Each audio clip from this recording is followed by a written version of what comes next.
Welcome to the Future Strategist with James Miller. Today, my guest for the second time is Greg Cochran.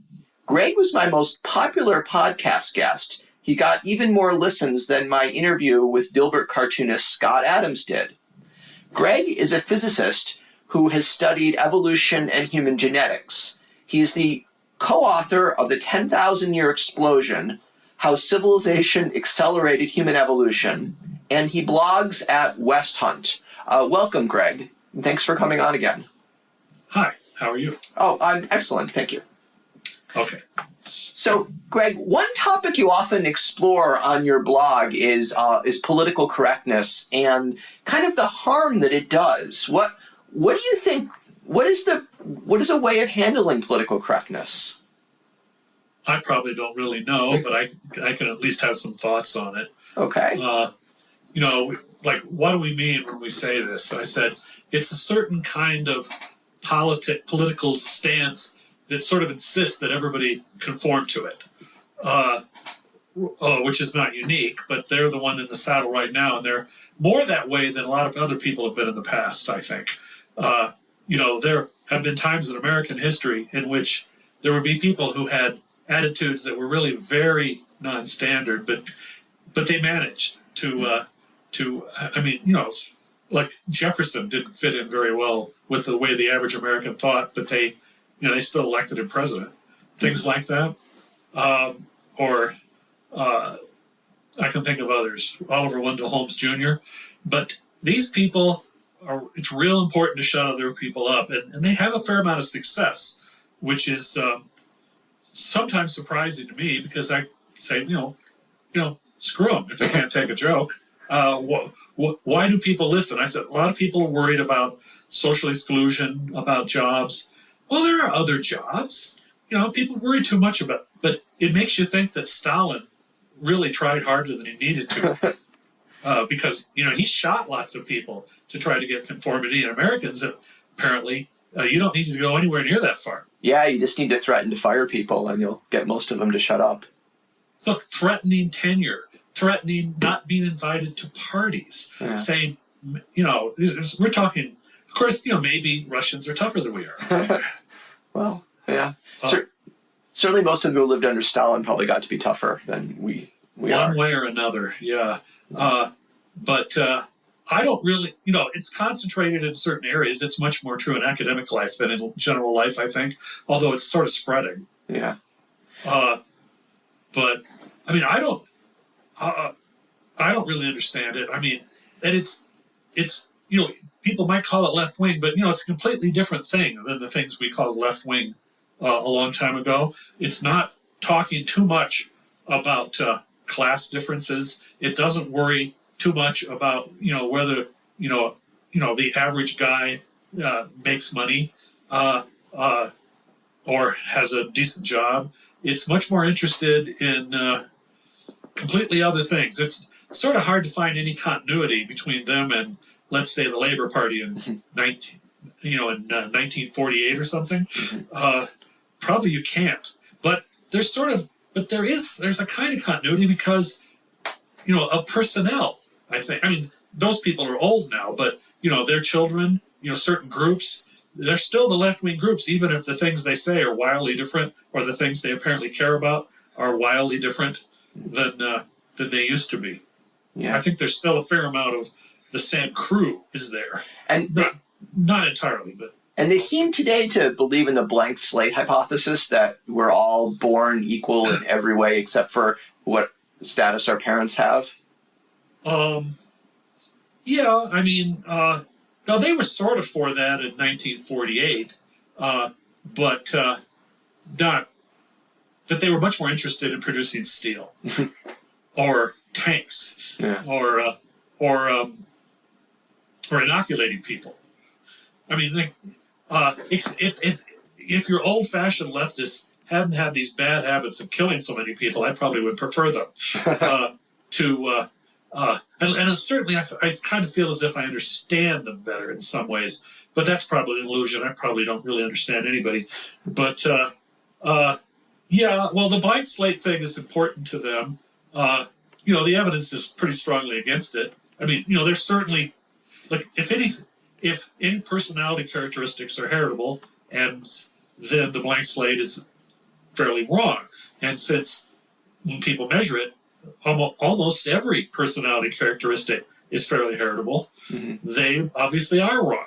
Now, and the thing is, this does get in the way of figuring things out, but that's, for most people, that isn't a real high priority anyhow, so that's not a major obstacle. But for example, like we know now that political attitudes, sort of basic ones, not so much which party are you for, but which flavor of party are you for, that kind of thing, are fairly heritable, although somehow this is consistent with the things people are talking about being different than the past, but they're somewhat heritable. I'm not sure what scientific result you could ever find that would change anybody's mind on most of these things. Well, actually, not true. I can think of one. If you understood something well enough that you could either cause or prevent it, people would take it more seriously. I mean, if you understand things but you can't do much about them, people, that's still a valid kind of knowledge, but people don't like it much. They don't. They feel it's easier to ignore, I think.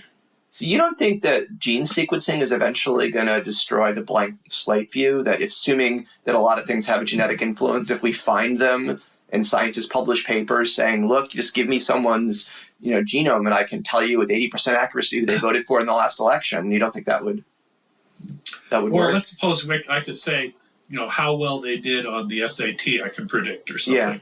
Yeah. Or how well they do in an algebra class, which are more interesting to me typically than how they voted. Although, that could be interesting sometimes. I don't know. I mean, I could say that probably won't change many minds, but that's not the same as saying that minds won't change.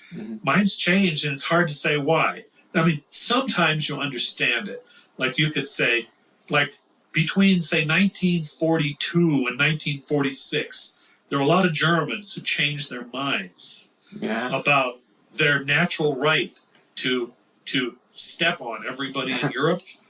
And I think I could describe some of the things that changed their minds, such as, when 8,000 British and American bombers visited Berlin one day, or when the Red Army visited Berlin, or when, 5 million German troops get killed, or even a little bit, when people are kind of on the edge of starvation in the winter of 45, or more like 46, actually.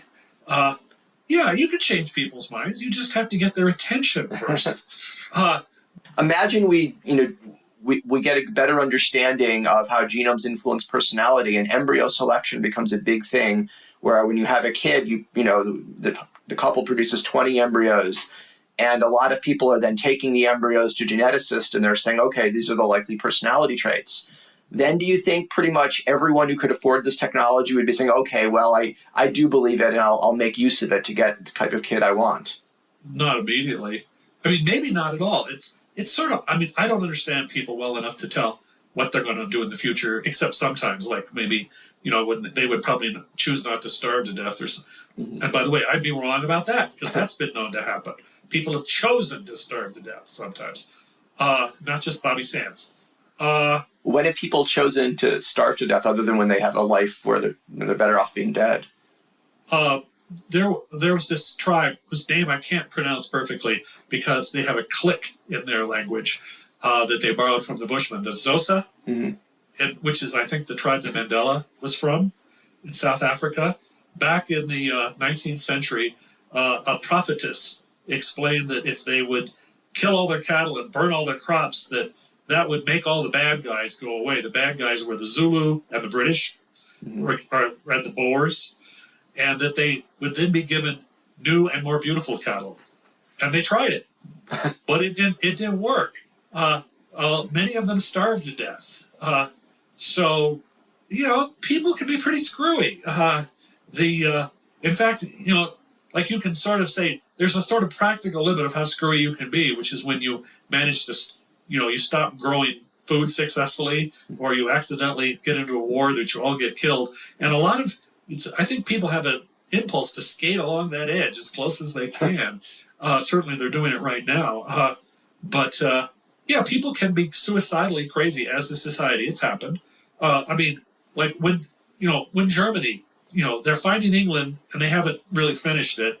And so in the next 6 months, they declare war on the two other most powerful countries in the world, the Soviet Union and the United States. I remember reading historian said, this defies analysis. And I said, yeah.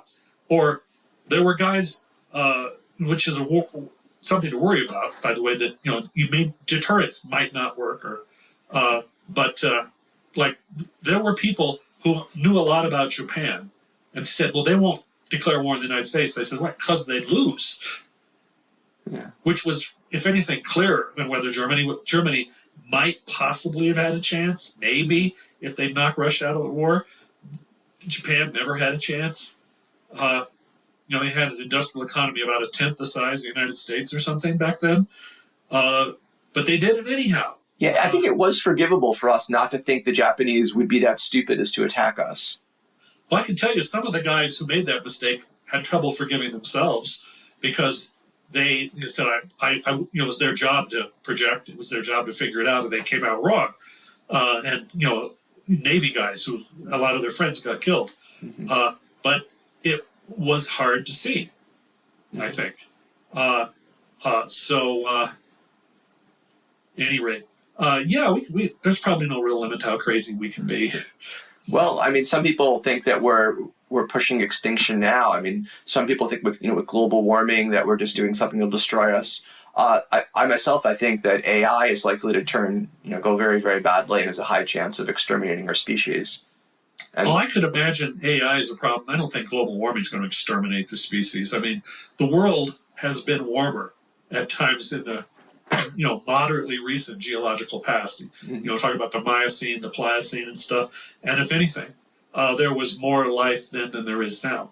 Mm-hmm. We're in the last couple of million years, we've been in a glacial age, in the deep freeze and just barely out of it, like we are now. Mm-hmm.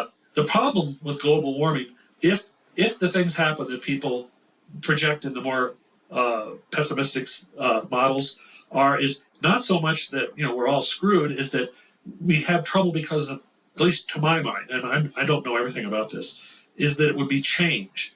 So, for example, if we're used to doing things in a certain way in terms of growing crops in Iowa, and Iowa's climate becomes significantly warmer or perhaps drier.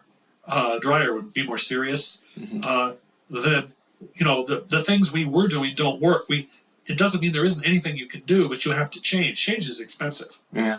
For example, what if you had to irrigate Iowa? Right now, we mostly don't.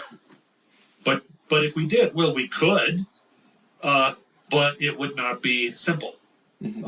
It wouldn't necessarily work instantaneously. And there's other countries, like if sea level rises moderately, which is again the sort of projection that's considered one of the more pessimistic projections. Mostly, Iowa wouldn't suffer at all. Now Bangladesh, since they only average about 8 feet above sea level, they'd be in trouble.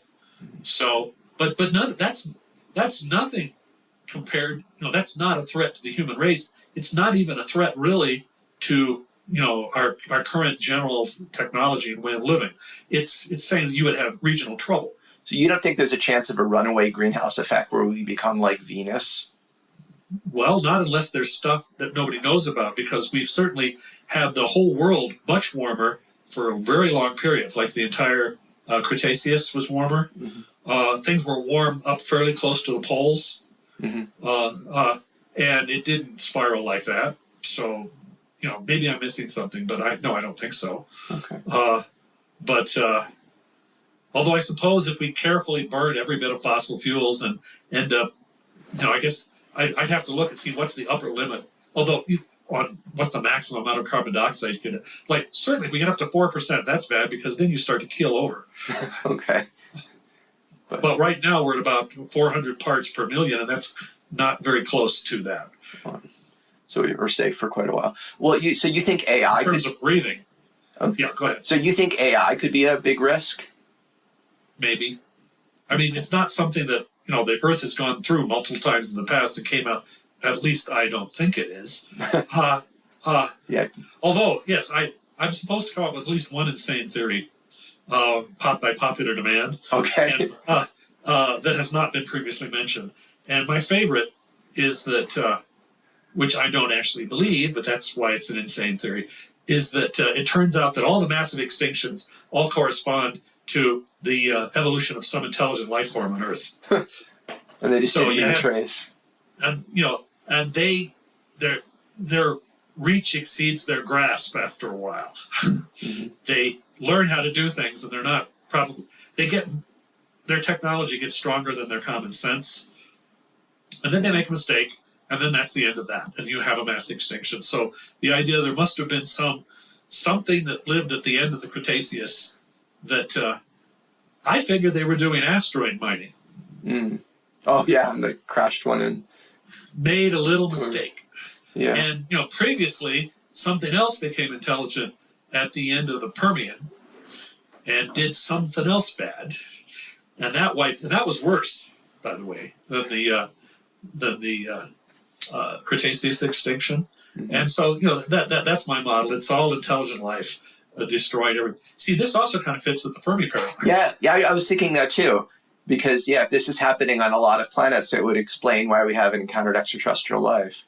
It's kind of hard to make this work, though, because even if, suppose you had a civilization somewhat like ours at the end of the Cretaceous, you'd think we'd be, finding beer cans and things or their equivalent of the pyramids, and nobody's ever found anything. So this probably doesn't work, but it would be fun. Also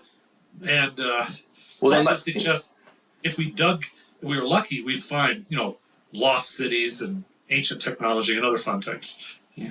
Or maybe we should look on the moon for their relics there that would survive much longer. They would be better preserved, and that would actually give us a reason to go to the moon. We could find that monolith.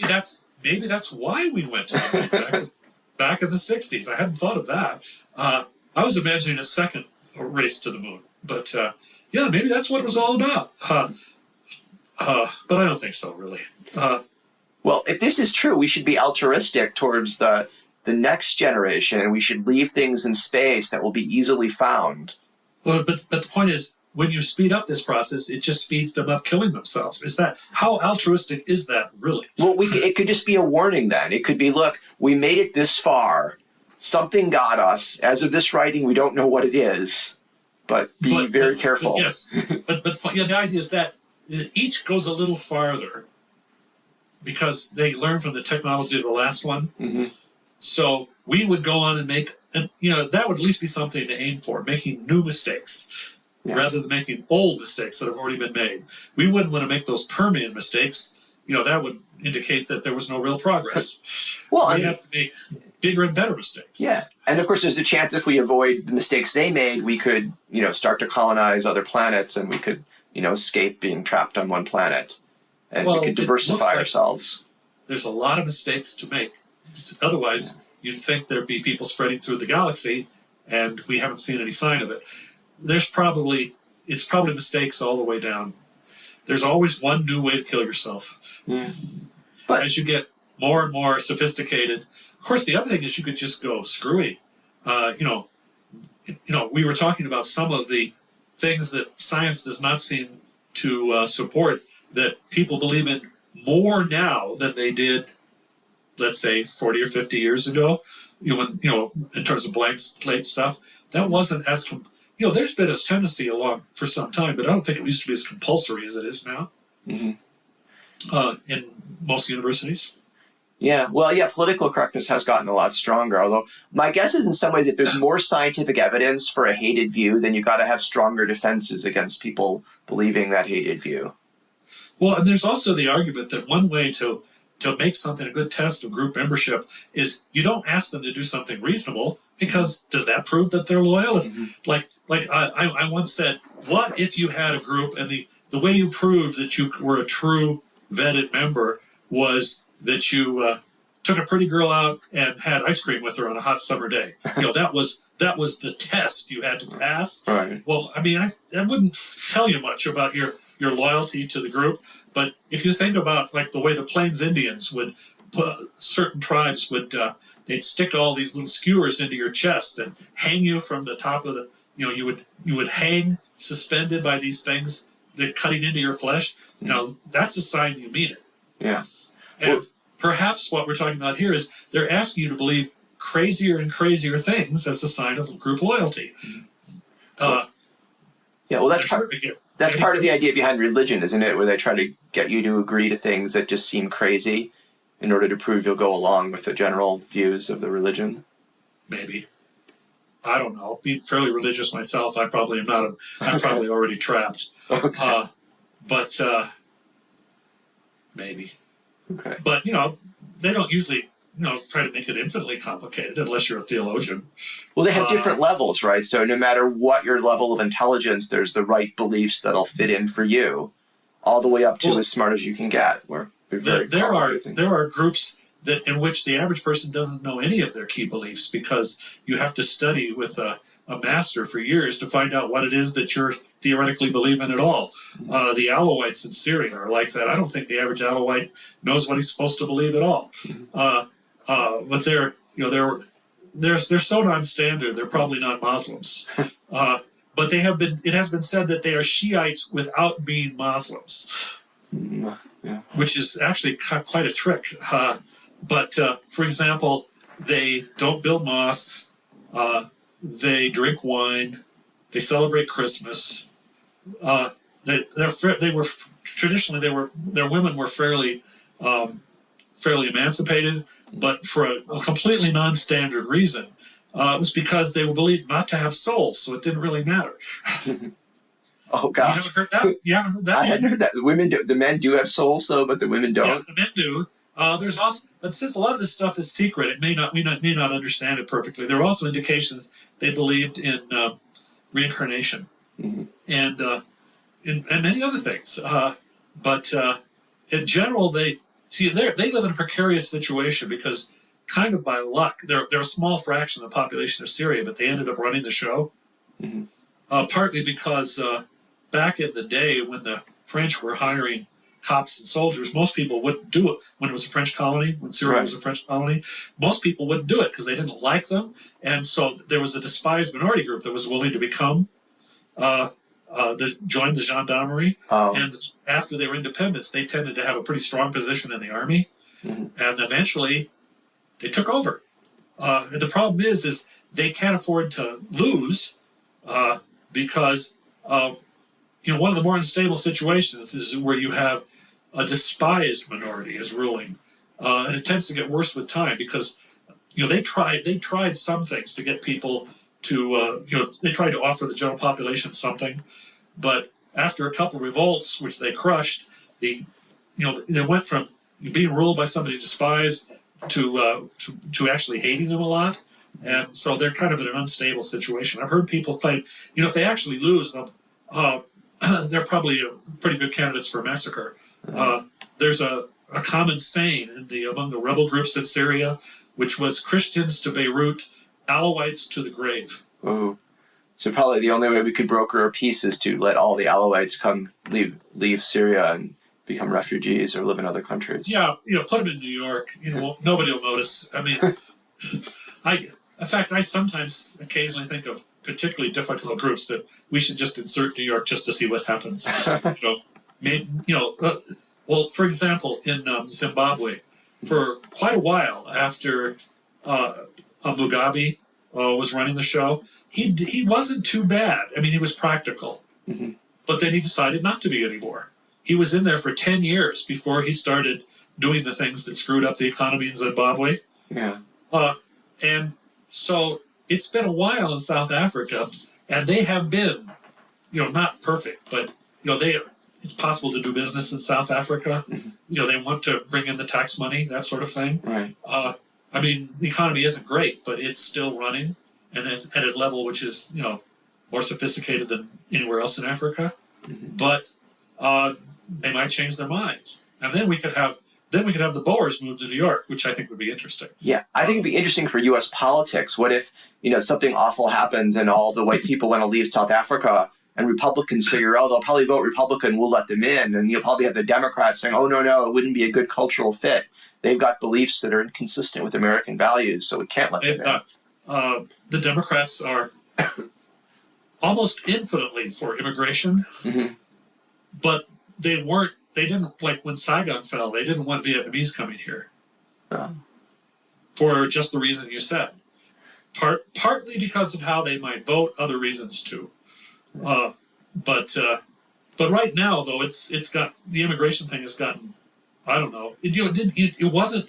I was saying, what is considered a standard left-wing thing today, it could be quite different. They didn't used to say, that immigration is a basic right of everyone on Earth. That's a new thing. Yeah. In fact, a lot of it's quite new. Well, yeah, I mean, having a lot of immigrants can really reduce union power. So when Democratic Party was more concerned about unions, I imagine they had to oppose large-scale immigration. Yeah, that was part of it. And today, A, unions are weak and they wouldn't be that useful if you were committed to them. Mm-hmm. And B, they don't even like them. Yeah.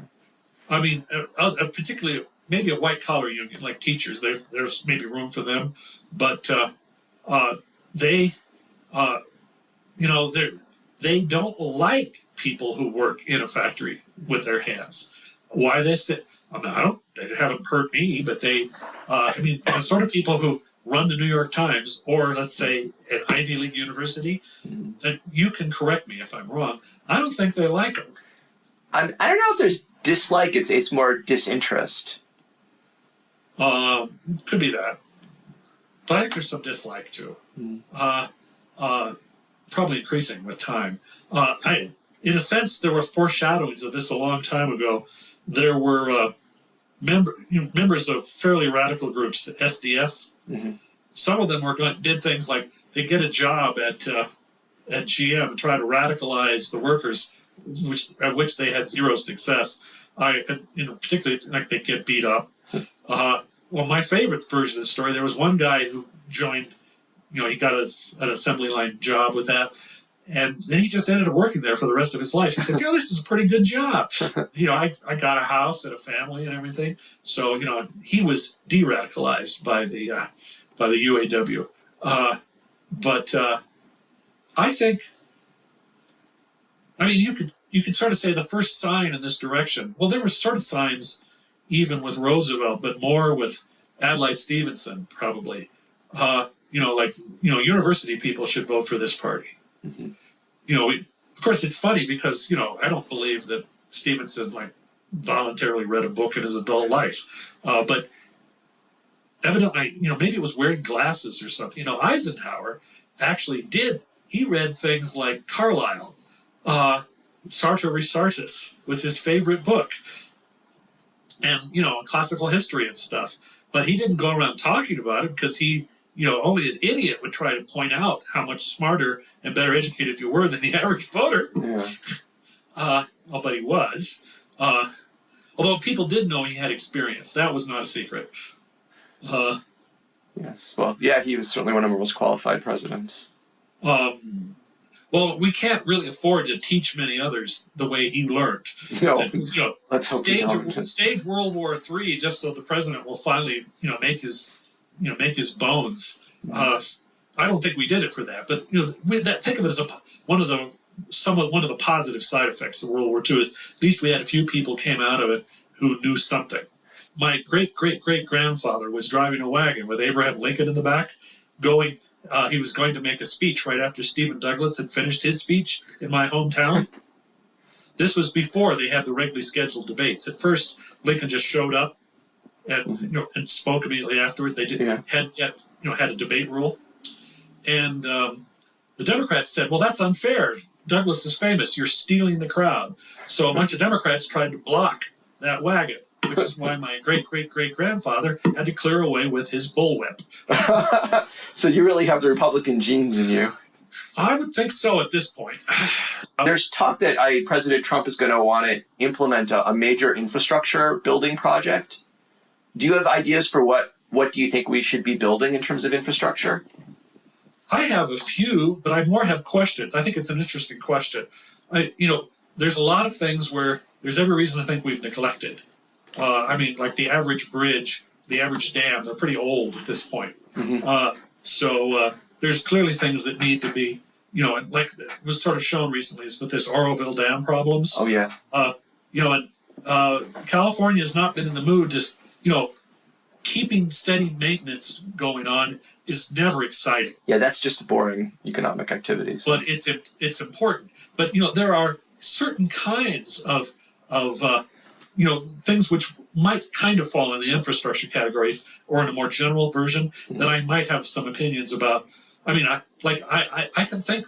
I know this can be very important. I was thinking about the Erie Canal recently because I was helping one of my sons with an AP history course, and what it did was take most of the upper Midwest and make the land enormously more useful because what you grew there could then be shipped somewhere, right. As opposed to just it said it's great farmland in a lot of places, but the question is how do you get it somewhere? Now in the lower Mississippi Valley, there was already a way using the Mississippi, Ohio's, etc. system. You could ship things down to New Orleans. So America was already kind of favored in this way without having to always. But in the northern parts, places like Michigan, the northern parts of Ohio, and Indiana, you couldn't do that then. But this thing, it really transformed the northern part of the Midwest, and it made money. It made lots of New York more valuable. The areas along the canal and its branches. This is really the thing that turned New York into a huge city because it became an export hub for the Midwest.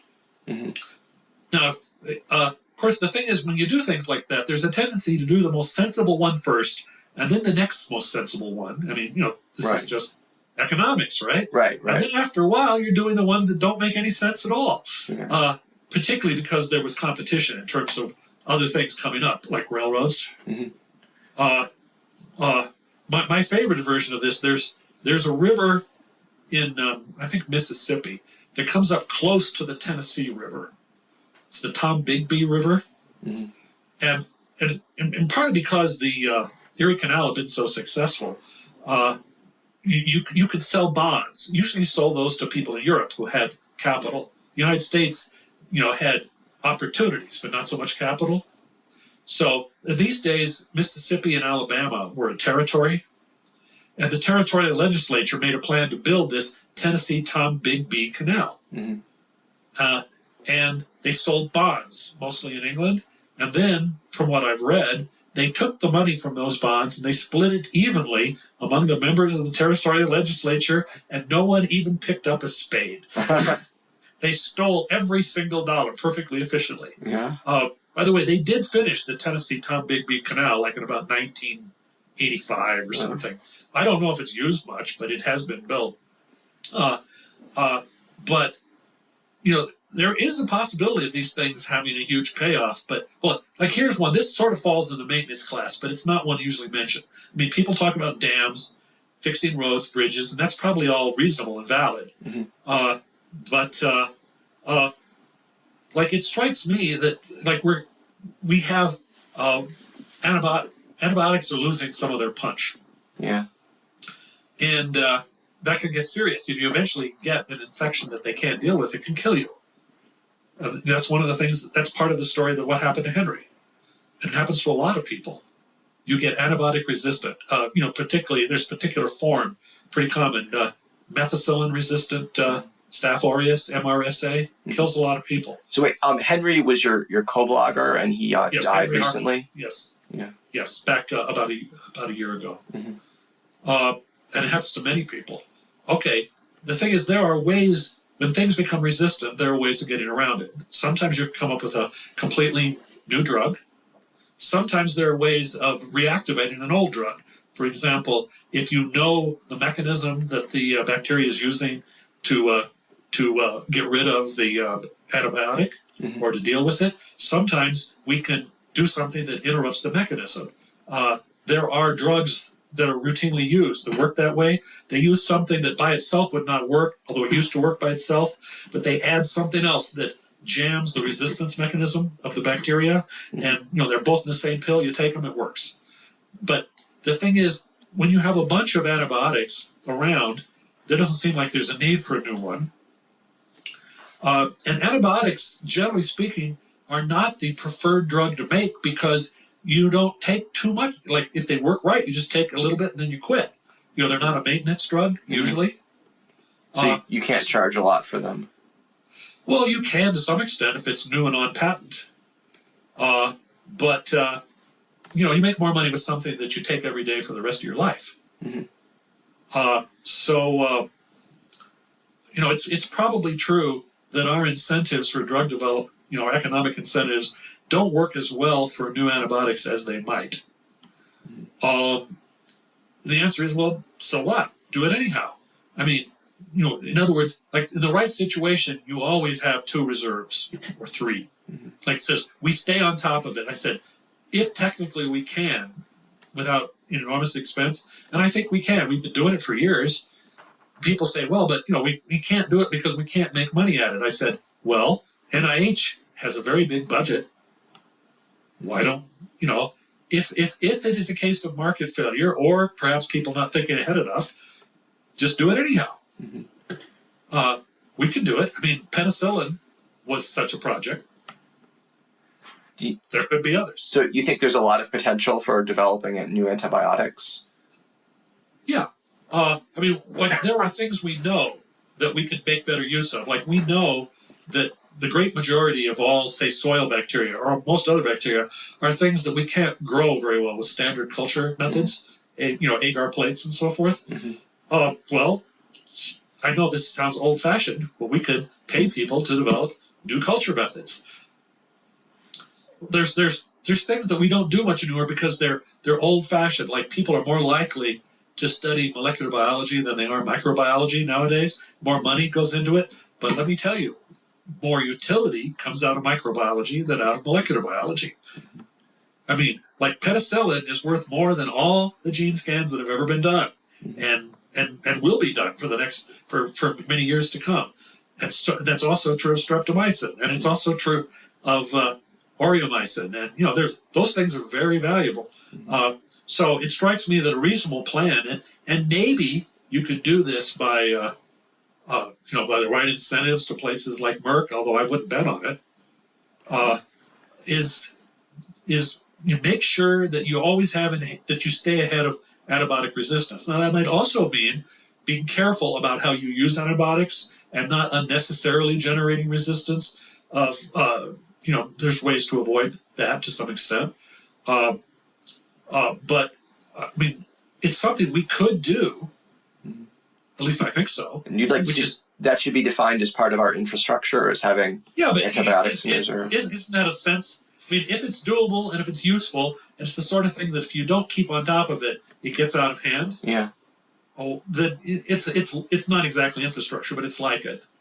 Are we at risk now for some kind of bacteria to spread quickly and kill a few % of the human population? Is that something that could come about suddenly?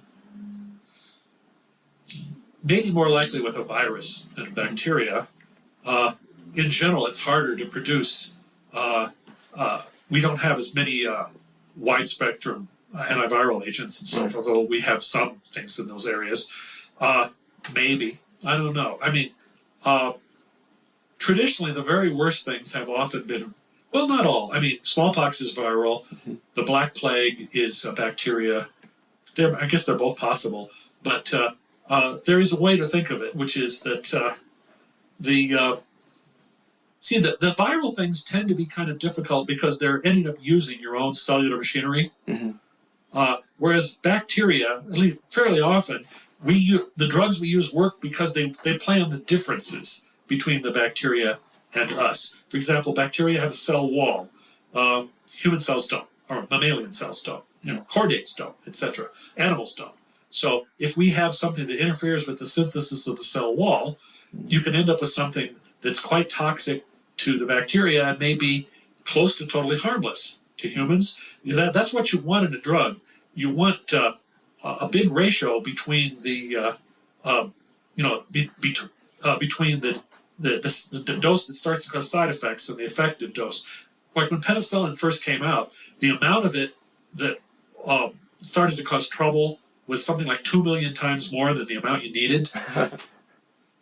That is a good thing. I mean, also, it means when they are resistant, it takes a long time for them. Like, suppose they get resistant. I said, okay, we'll use 10 times more. They get resistance again. We'll use 10 times more again. We've got 6 factors of 10 in our pocket. Mm-hmm. So but that can often be the case. Whereas if you use something, this is why it's fairly, it's not always possible, but very often we can find things that are extremely effective against bacteria and don't do you much harm at all.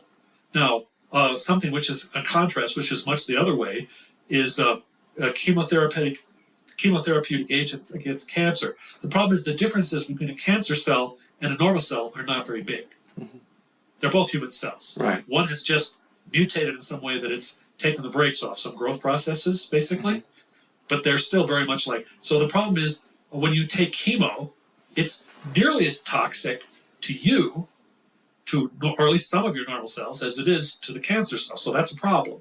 And we have not found ways to completely, that's why chemo is, even when it does work, it tends to be a royal pain, even dangerous. Mm-hmm. Now, sometimes they take advantage of the fact that cancer cell is fast growing, and then it may only hurt the cells you have that are fast growing, which is at least not all of them. Right. So it tends to be bad for, like your intestinal lining.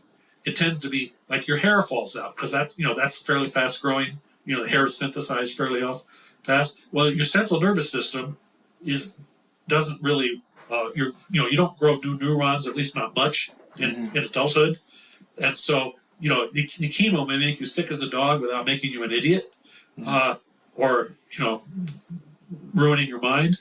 So that's why we can make it work at all to some extent.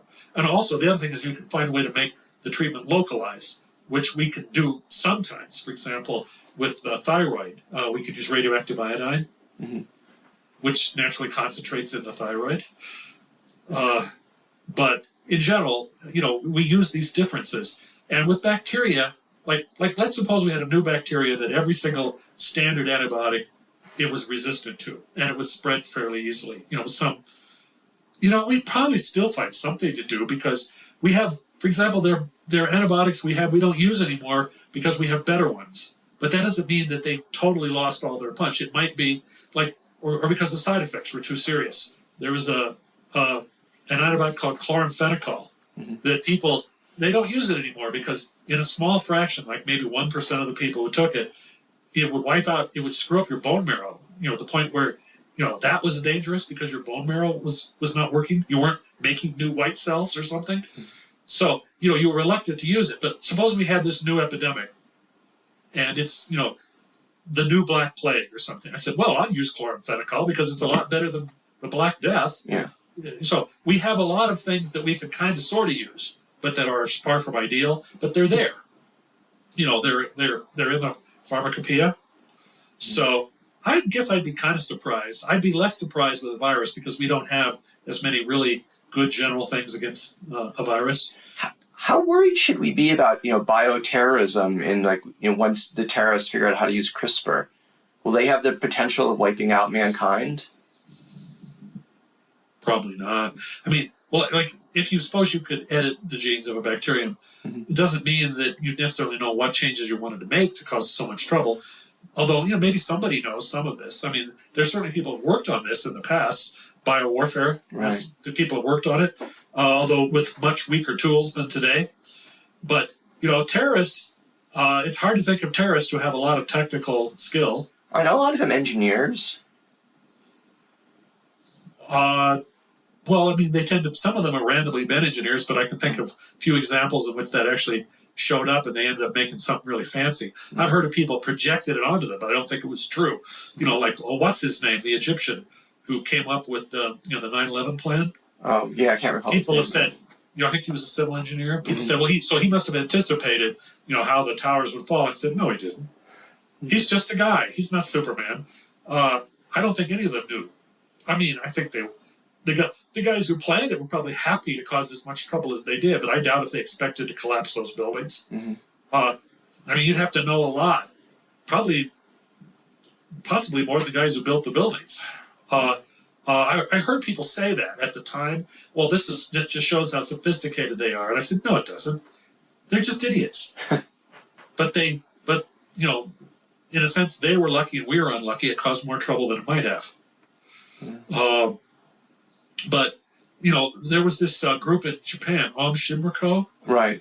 they tried to make nerve gas. That's probably simpler, and I think they made some, but they didn't end up causing too much trouble. I think they killed a few people. Yeah, they didn't distribute it properly.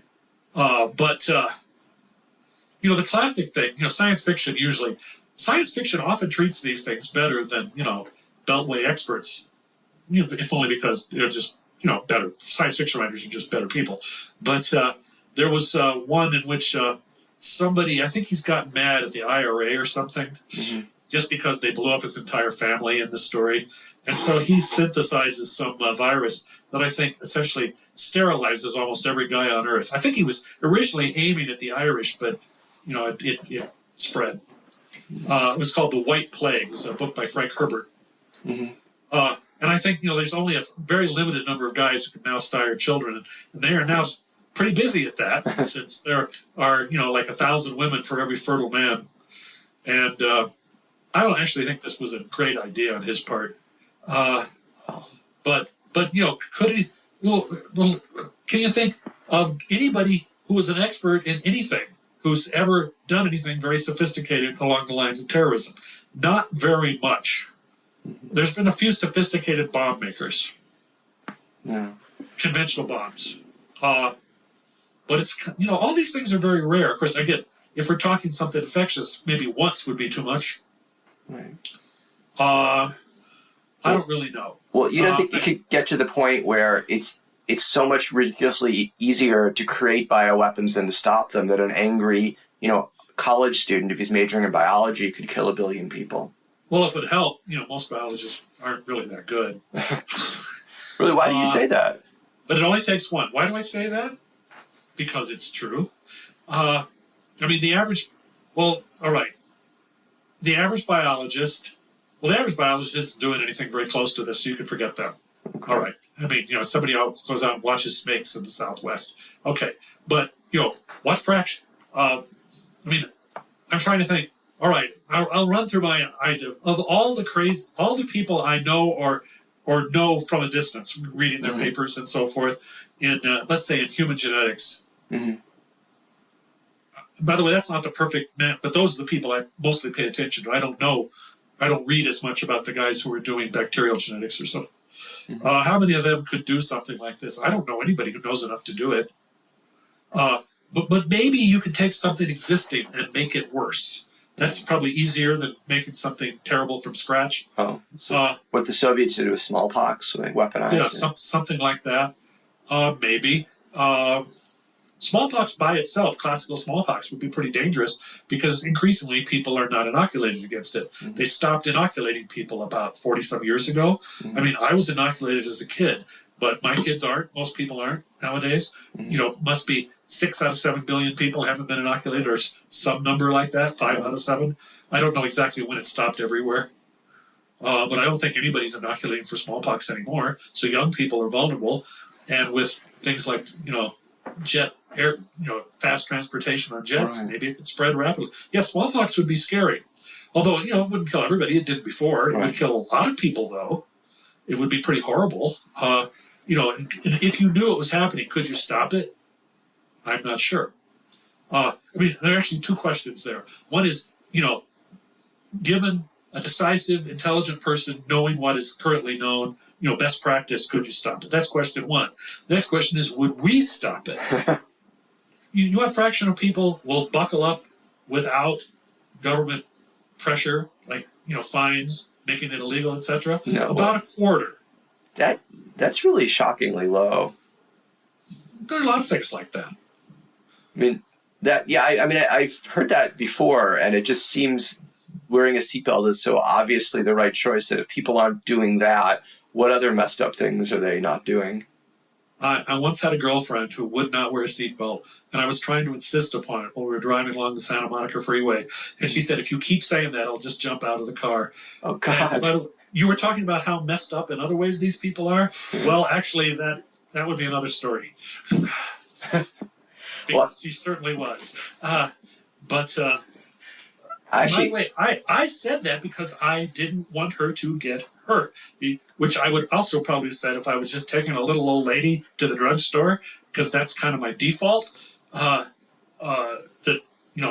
If if it's up to me, I wouldn't want somebody to get hurt. But at any rate, yeah, people are crazy. Yeah, I tell my students that, when you're judging someone to see if they can be your long-term mate, you can look for signals like whether they put a seatbelt on in the car, and that'll probably tell you of whether they'll do a good job saving for retirement. Do we know what the correlations are? How good a signal is that? I'm just sort of guessing. Wondering. I don't. Yeah, I'm just guessing, but you'd think so, but usually everything good and sane is correlated with everything else good and sane. And some of them would, I suppose if you were a mathematician and in 1935 and thought that Stalin was a great thing, it probably didn't matter too much to you, particularly if you were in England. But, if you made the difference in England, and you too could have gotten, sent off to one of the things about England is even if we send you to a camp in the Shetland Islands, it's just not Siberia. No. It's just not the same. It's hard to freeze to death in England. I mean, it's possible, but whereas, if it's in Italy, in Italy, you go up into the mountains, you can freeze to death there. But, what do you do if you're trying to form an oppressive government in Monaco? If you're just there on the coast of the Mediterranean and, what are you going to do? You have to have a refrigerator to put people in. But at any rate, it's one thing, an irrational reaction to something could be just as important as, there's a lot of things that's perfectly possible to do, but you have to decide to do it. And if you're in a crazy mood, you might not. Mm-hmm. And I can think of things like that. I feel like I am not doing what I should. I should be able to understand people if I don't agree with them. And that's true in some cases, but in other cases it can't. I figure it's a weakness on my end. What surprises you most about people? Say again? What surprises you most about other people? Well, I got used to them. Okay. It's not like I used to spend most of my time with Martians or something. So, but I could say, if we're talking political correctness, which I think is a stronger trend than it used to be, mm-hmm. and I don't know why. Why should it be a lot stronger today than it was in, 1970? But it is. Mm-hmm. It's not genetic change, or at least not much. You could say there's demographic changes in the United States. There's mm-hmm. different groups have grown, or because of different birth rates, or because of immigration. But, and for example, if the great majority of the people doing such things were, let's say, from Mexico, then you could explain it, except they're not. Right. They're not real famous for, they show up, but they're not dominant or anything. So I don't know why. There are things that have changed a lot, and I don't know why. And things that change in a way that seems to me kind of foolish. But, I'm just probably an old fart. I could be wrong. Well, could it just be reversion to the mean that in most periods in time, people don't support free speech? And so it's not surprising that if you have a lot of it, you'll go back. Well, I haven't finished thinking about free speech and so forth. I could easily imagine a world in which, on a number of topics, the established view was actually correct. And for example, in a situation like that, free speech is kind of like mutations. They're almost all wrong. Mm-hmm. For example, let's suppose you lived in a world in which, people had worked really hard and had completely crushed von Daniken. Wait, what's that? Oh, the guy who wrote Chariots of the Gods. Okay. Explaining how, aliens built the pyramids and so forth. Okay. or Velikovsky, who said that, Venus was a comet that got expelled from Jupiter and all sorts of other nonsense. Mm-hmm. I can think of all sorts of things, and I don't really see any real reason not to just take the guy out and sew his mouth shut. Or, what if reasonable people had dealt with Freud? And said, well, you're full of shit, man. And then Freudianism never happened. Well, but isn't there value in sort of saying why you don't think the Earth is flat and making someone say, okay, how do you know the moon landings weren't faked? What evidence do you have? Isn't it useful to have people say these crazy things so you can at least think why you know what you know is true? Mostly not. No. For example, explaining that the world is not flat.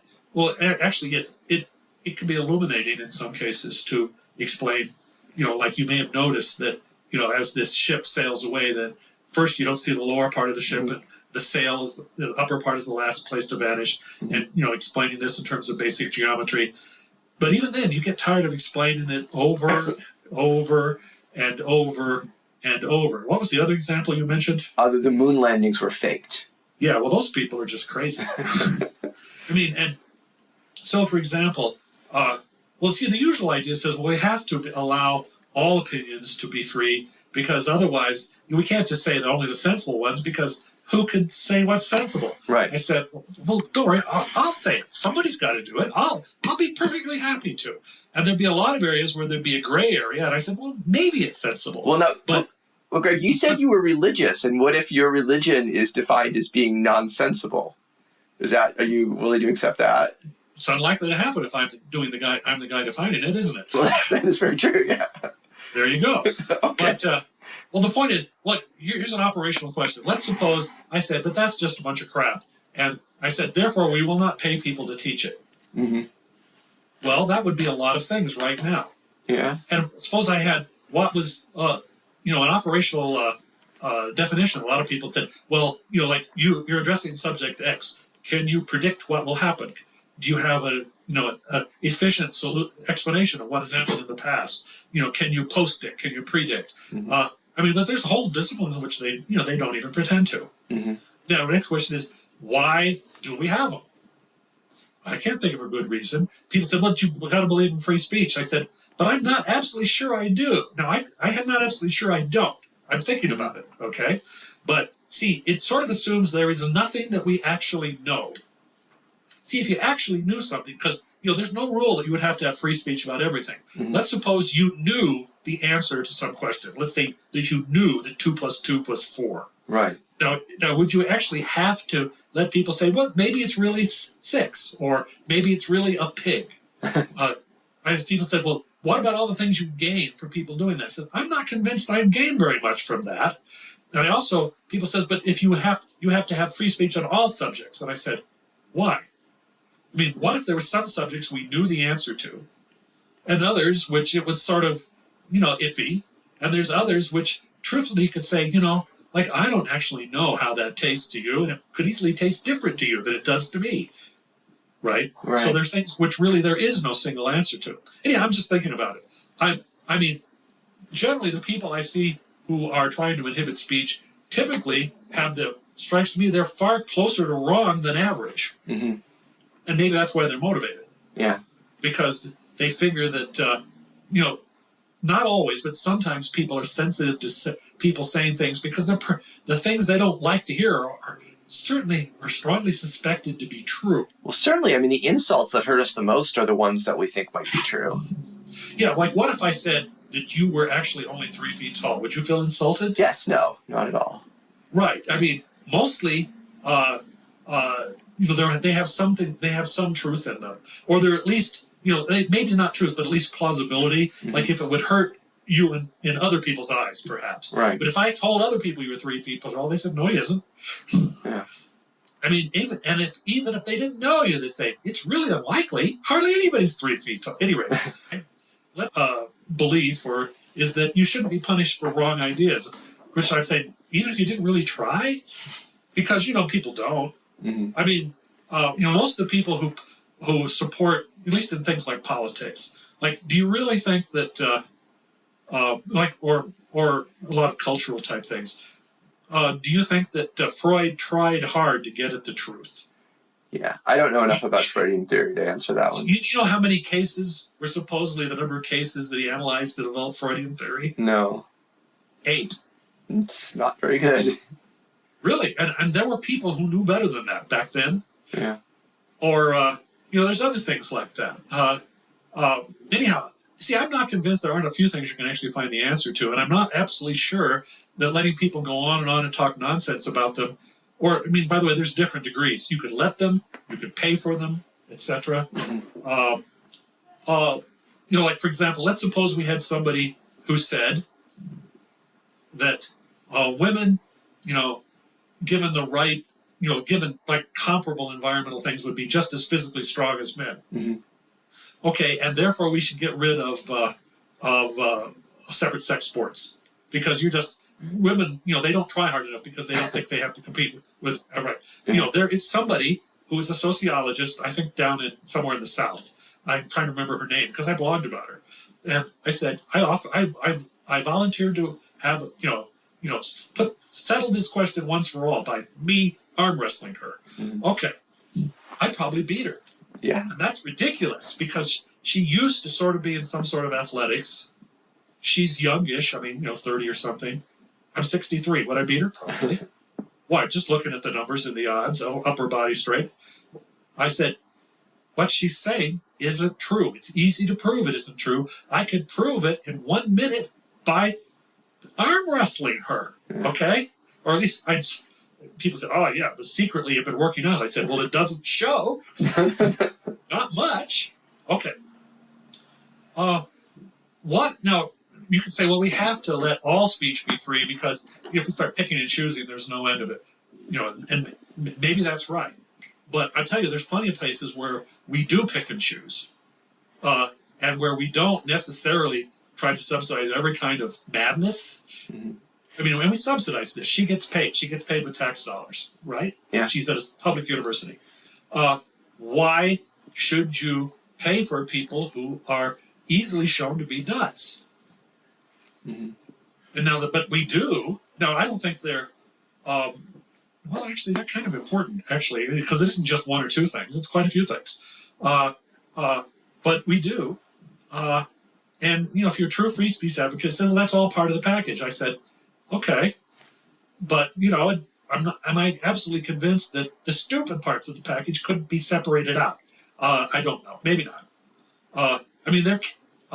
There'd be so much temptation to suppress the best ideas of your enemies.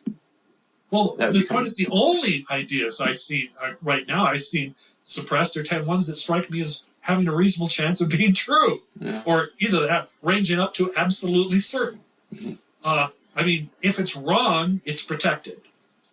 Now, that's probably not true. There must be things that are wrong that are not currently fashionable and that would be opposed. Like if somebody tried to bring back National Socialism, the good Nazi kind, at Smith, I think they'd probably oppose it. Yeah. That'd probably be or denying the Holocaust happened. That would probably, if people really thought you believed that, they would get very mad at you.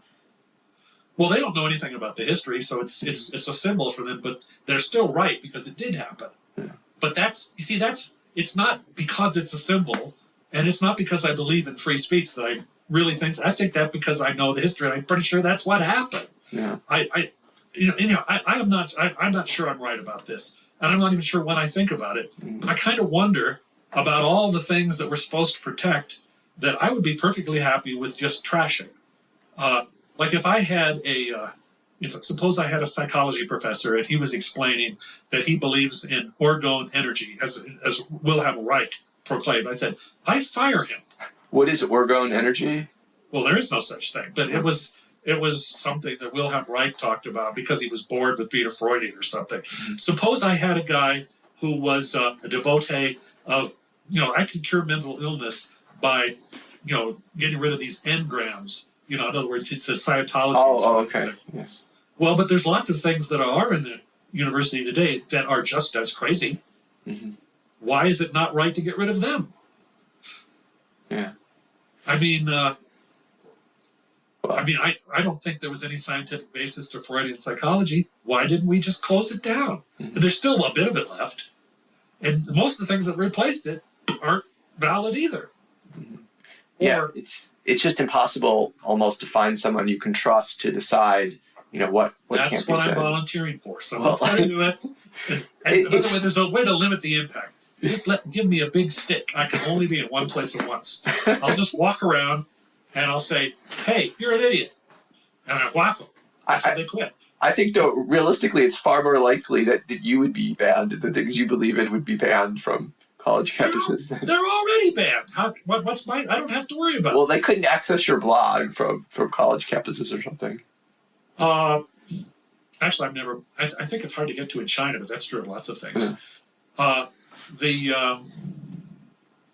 But anyhow, the point is, of course, the question is whether, you can imagine a society where people were, provably right on a fair number of things. We already are in some things. Like, you usually don't have electrical engineers talking about how there's really no such thing as electrical current or something. Right. Okay, we have, and basically anything that's strongly empirical, you should be able to get to that point, you'd think. But we often don't. I mean, if we had somebody who had his own non-standard electrical engineering that was just made up nonsense, they'd fire him. Not if he had tenure, probably. They just wouldn't decide. They'd have him teach a stats class rather than engineering. We could do research. He could be involved with research on Alzheimer's or something. Yeah. Yes, I could think of professors like that sometimes, and sometimes I felt sorry for them because they were clearly past it, and sometimes, it's embarrassing when they drop dead in the class and everything. But the point is, if it's possible to know anything, then in that area, it's not absolutely clear that unlimited free speech is always the right answer. Or maybe it is anyhow. I don't know. As I said, I haven't really made up my mind on it. But I can think of whole philosophical traditions and ideological traditions that I don't think were worth anything at all, ever. I mean, not to needle you about this, but people like me, atheists like me, would say, okay, a huge category is all religion. That's clearly false, and we should just get rid of that if we're going to get rid of anything, and that's done a lot of harm. If you were in power, you probably would. Well, no, hopefully I would still respect free speech even if I actually had power. I never will, but if I hadn't, hopefully I would keep that value. I would say that history does not support your position because, one of the big advantages that new atheists have is that the Soviet Union fell. Yeah. Yeah, they certainly killed a lot of people. That was certainly a horrible example of what atheists can do. They made the Spanish Inquisition look like an ice cream social. Yes, they most certainly did. The number of people killed in the Spanish Inquisition, by the way, I'm not actually calling for a new Spanish Inquisition. Tempting, again, even though everyone expects that. But it killed like about 4,000 people over a couple of hundred years. That's pretty different, right? Yes. But that's one of the things the new atheists going for them is that they don't get to do what they'd like. Because if they did, everybody would hate them. Even other atheists, probably. Judging from track records in the past. Mm-hmm. Why is there's another thing, which is militant Islam, which they can say all religion is like that.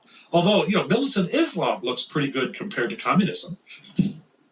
Yeah, that is certainly true. At least in some ways. I mean, they're militarily so ineffective. They're not really causing people huge amounts of trouble compared to what the Red Army could do or something. Yeah. They aren't very good at building atomic bombs, although a couple of them have managed. Yeah. Now there might be a few things in which they're worse, but people talk about how war. I have no real brief for militant Islam, to put it mildly, but I have probably more historical perspective than most people talking about it. So when people talk about their unique ability for violence, I said, if there's somebody alive who can remember World War II, and there are, not many, but there still are, or for that matter, even the Korean War, or Vietnam, I could go down the list. There's other people than Muslims who show some pretty good talent for violence. Yeah, the West got to be dominant by being extraordinarily good at violence. Yeah, what I wish I would be in the United States and England and France and Germany and Russia and even Italy is good at these things compared to the Muslims, and they stink. Yeah. The Belgians are better than they are.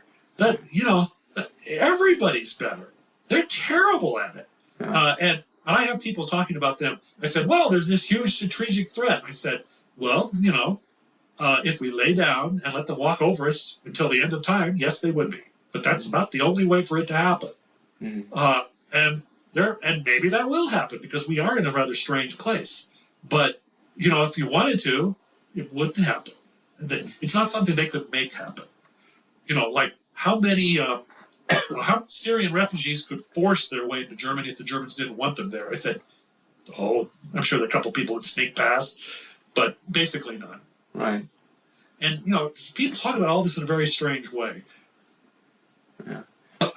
I was talking to somebody who was a reader of my blog and was interested in some things I said, and anyhow, used them to make all kinds of money on the exchange in Singapore. And I was hearing he was telling me about Singapore, which I've never been. I would find it interesting, I think, except it's too hot and humid. But you have to sign a note and go to a pharmacy to get chewing gum. Why? Because, like, I am probably more for the government telling you what to do when the answer is known, as it is in some cases. Mm-hmm. And again, this is analogous to free speech. Why shouldn't we let people choose whether to wear a seatbelt, for example? I said, why? Well, because all that means is we'll get more dead people. Right. It's a freedom that has no practical use except for you to get your head smashed in, right? Yeah. Okay, well, you're not a true libertarian. A true libertarian was for it even if it smashes in your head, right? Yes, although the true libertarian would also say that would be bundled with, the restrictions on developments of drugs and all these other technologies. So yes, sometimes the government gets it right, but the cost is they'll kill a lot of people other ways. So it's all sort of there's imperfections everywhere, and you've got to pick. You could actually pick a mix where we did what made sense in each case, but that would be too weird. Well, that would be too hard to find the person to pick the mix. It's easier to have a simple rule of government doesn't tell me what to do unless I'm hurting other people. Well, we've already have major exceptions. Oh yeah, we're very far from being a libertarian democracy. But a libertarian would say that would be better for most people. Well, by the way, that's another thing that's changed over the years. Although it's always been true that judicial review was political, it also didn't happen constantly, and they weren't as obvious about it back in the 19th century, for example. Oh, that's certainly true. They would say things, well, this is unconstitutional. I said, why? Because I feel like it, which is right now they're pretty open about it. Yeah. And that means that in the foreseeable future, judicial review is going to end because it's gotten too silly. I don't know about that. I mean, it seems pretty entrenched. Well, not necessarily. Depends how stupid they get. Yeah. If they get stupid enough, people say, well, I guess we'll just have to quit doing this. I mean, because it hasn't made any sense in my lifetime. Yeah. Like, ever. Well, of course, we don't know what the government would have tried to do absent judicial review. We don't know how far they would have gone in curtailing the First Amendment if they knew the court wouldn't slap them down. It's hard to say. But you see, it doesn't... Well, like one of the things about free speech, and it's a complicated question. I don't pretend I'd have the perfect answers. But the whole thing is getting strange when the country's going crazy. Mm-hmm. I mean, it kind of assumes you're not. What was it? John Stuart Mill said, well, who has ever seen, the worst case win when people were free to debate? I said, I've seen it all the time. Yeah. He had this assumption that there was more utility in this than actually turned out to be true. I've seen other people say things like that. I was reading Machiavelli. Mm-hmm. He was talking about the wonders of a republic. This is not in The Prince, but in the Discourses. He was saying, a republic could always elect somebody competent. You can't have that with a monarchy. You can just have an endless string of competent people. All else equal, the republic would always dominate in the long run because it has long-term logic. It had competent leadership. I said, yeah, that's fun. You're a funny man, Mr. Machiavelli, because that isn't what actually happens. No. But I don't know if we compete with hereditary leadership. Well, I think the way I look at it is government can generally do far more harm than good, and so it's better to avoid the worst cases. And that's not true. You don't really? You don't think so? No, it's perfectly capable of going all the way to making you dead, either by not doing something or by doing something. Both of them. That's about as far as it goes. Yeah, but it's more likely to have harm through horrible government than it is, to have harm because you had a mediocre government that didn't do what it should have done, I would say. So, I wouldn't. It depends what sort of neighbors you have. I mean, which is better? A government that can oppress you and that can stop the Mongols, or one that doesn't and can't? Remember, Mongols were a real part of history. Yes. And and there are other extremely, the Turks weren't a whole lot of fun when they showed up. No. And I think it's not necessarily true. For example, if you just talk about all the many times people had to worry about not just the Mongols, but other nomads out of Central Asia, they smashed your civilization. Yeah. You kind of had to have something that could stand up to it. Or you bribe them, or just you pay tribute, Or with the Mongols, Until- I mean, you surrender quickly. Yeah, well, maybe that'll work. Well, it's better than the alternative usually. It's not better than the alternative of having a government that's up to resisting them. Continuing our discussion on the value of free speech, Greg and I now discuss whether restrictions on freedom of speech help contribute to the spread of the Spanish flu. About the Spanish flu, I mean, we handled that terribly, in part because of restrictions on free speech, where they decided, oh, we'll hide the fact that there's this flu. We'll still send, kids to boot camp. They'll get the flu, then we'll ship them over the world. I mean, it would have been far better if papers had been allowed to report honestly, hey, there's this horrible disease going around, and you let your son go off to fight. There's a chance he'll die of it. I know something about that.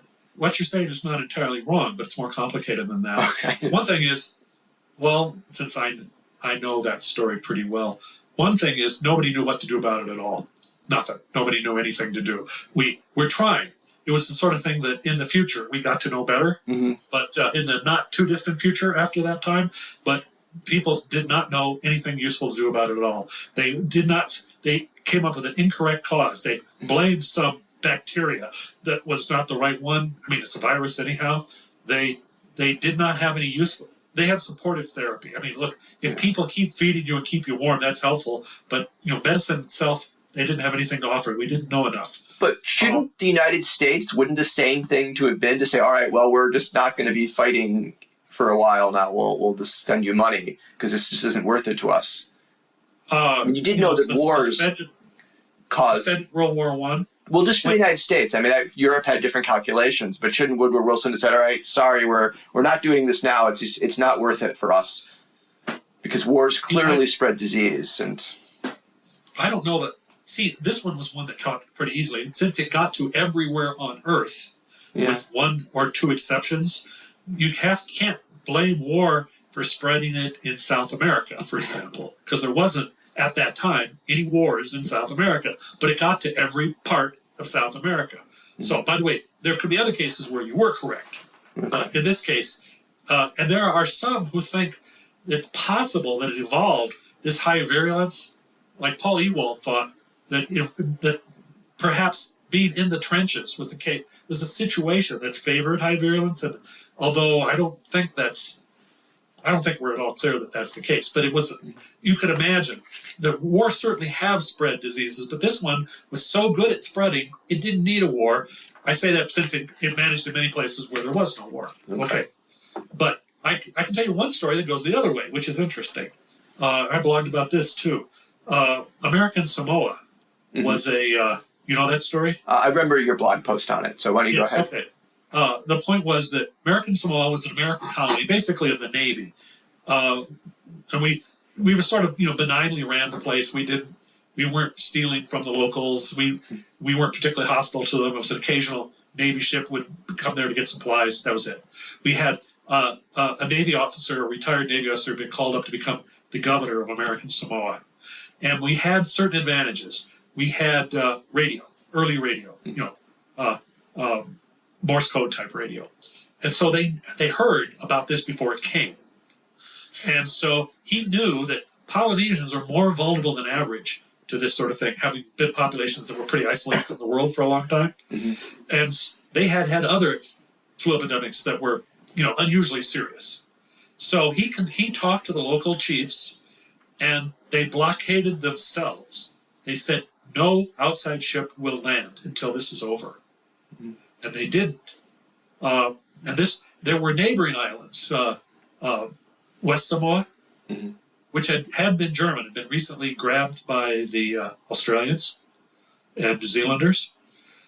And they were close enough that they often had people go back and forth in canoes. They intermarried and so forth. But they said, no one from West Samoa can come here until this is over. Okay. Or anywhere else. No one. Now, there was a ship coming from Australia that was, doing sort of a standard trade route that went from island to island Pacific, and it spread the flu accidentally to all of them. And the last one it visited was West Samoa.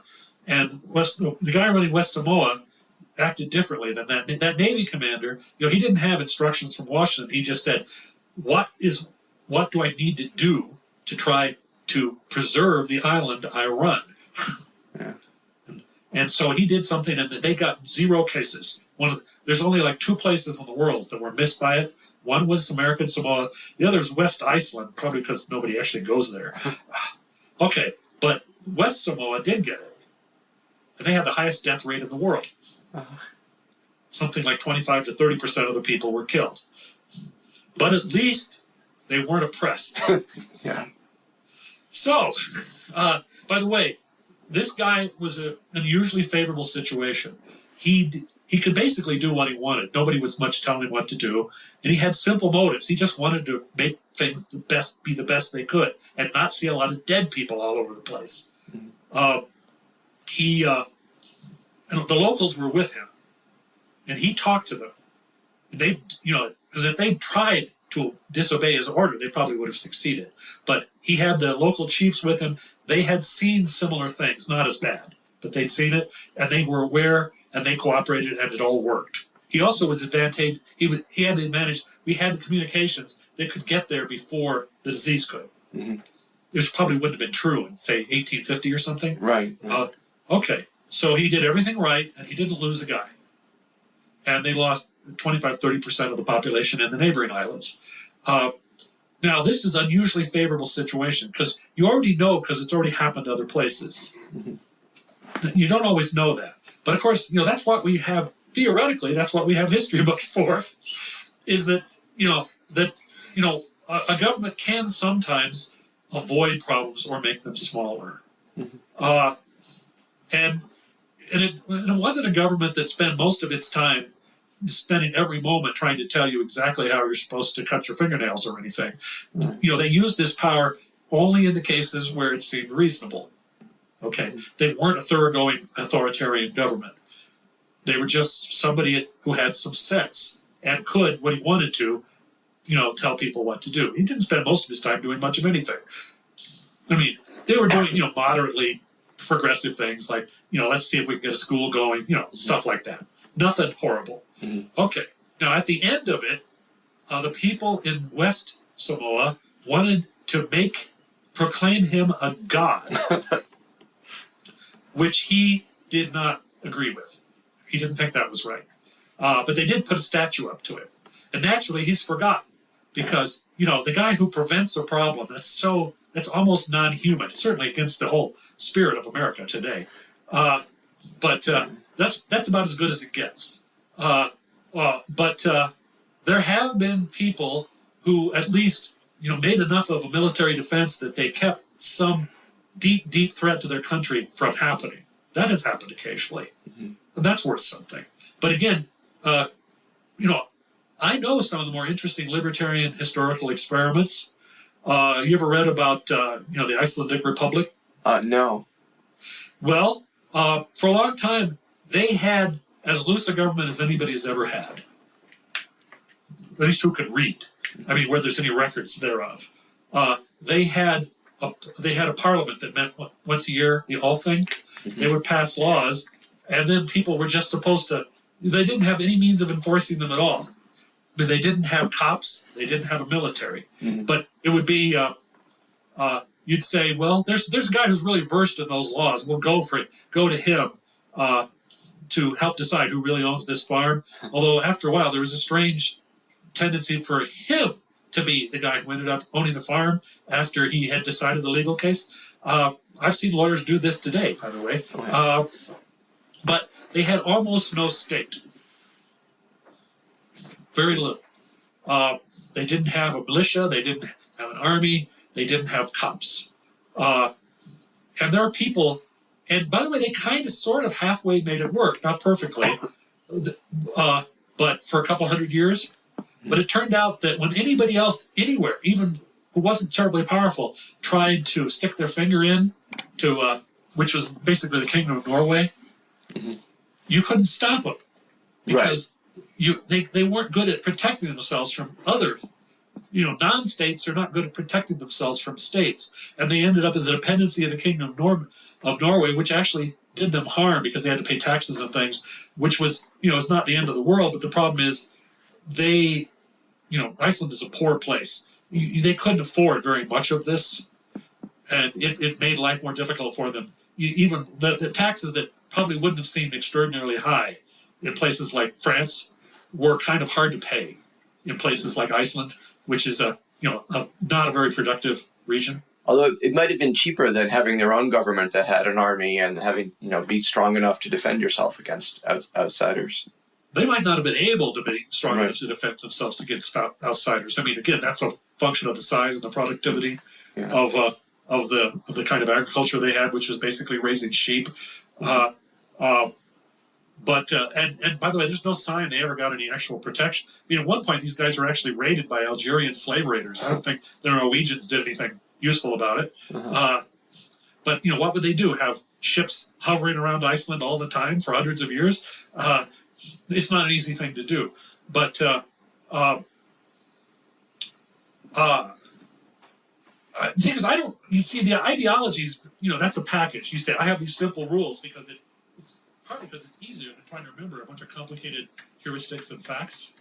But I'm not absolutely sure, no real country is run strictly according to an ideology, and I'm not absolutely sure you need one at all.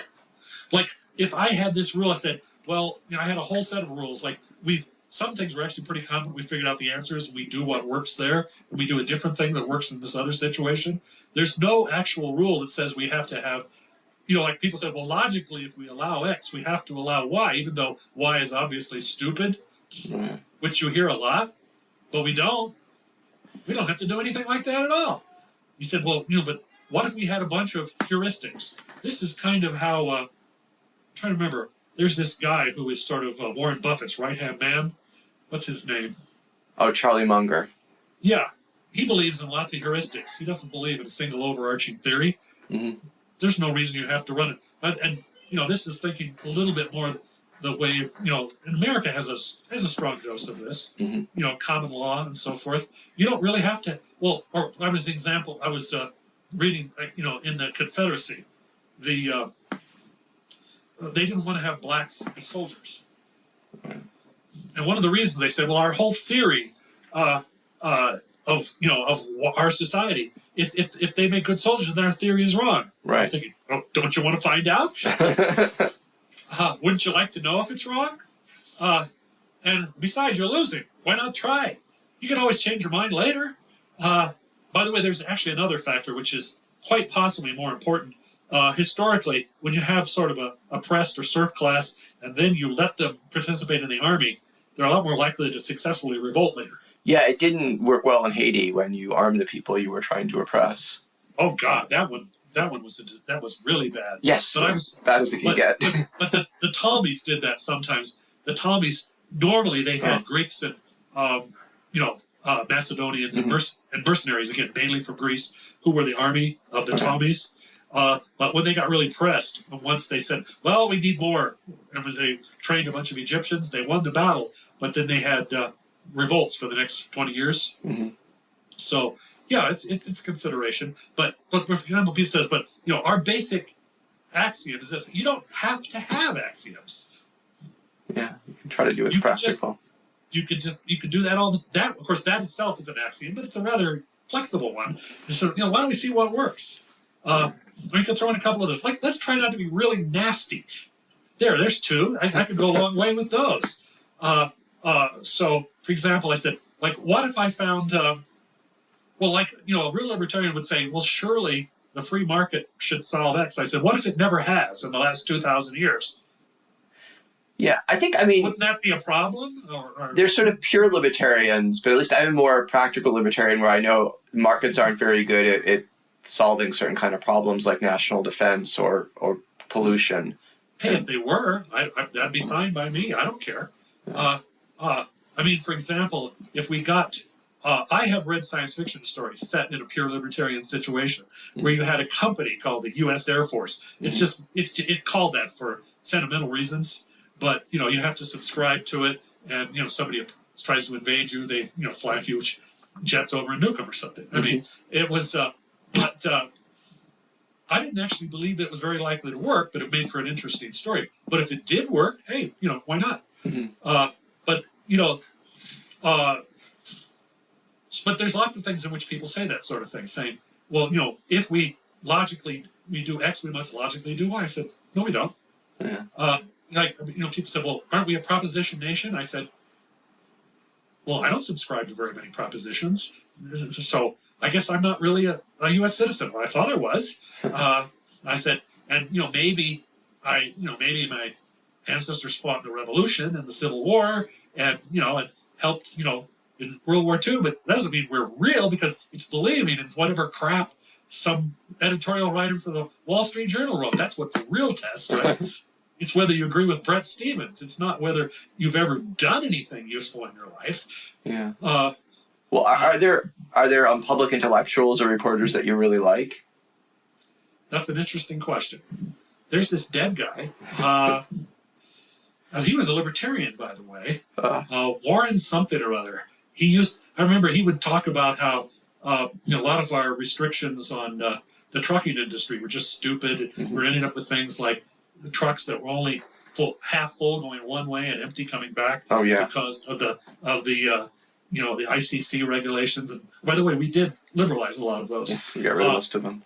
And then I believe I think he died of something because he was a Christian Scientist and didn't believe in antibiotics. Anyway, but I liked him. But that's an interesting question. How many columnists, public intellectuals do I think are, good people? They don't have to be perfect. They don't have to be right all the time. But, where you feel like, they're probably trying, and occasionally they do something good.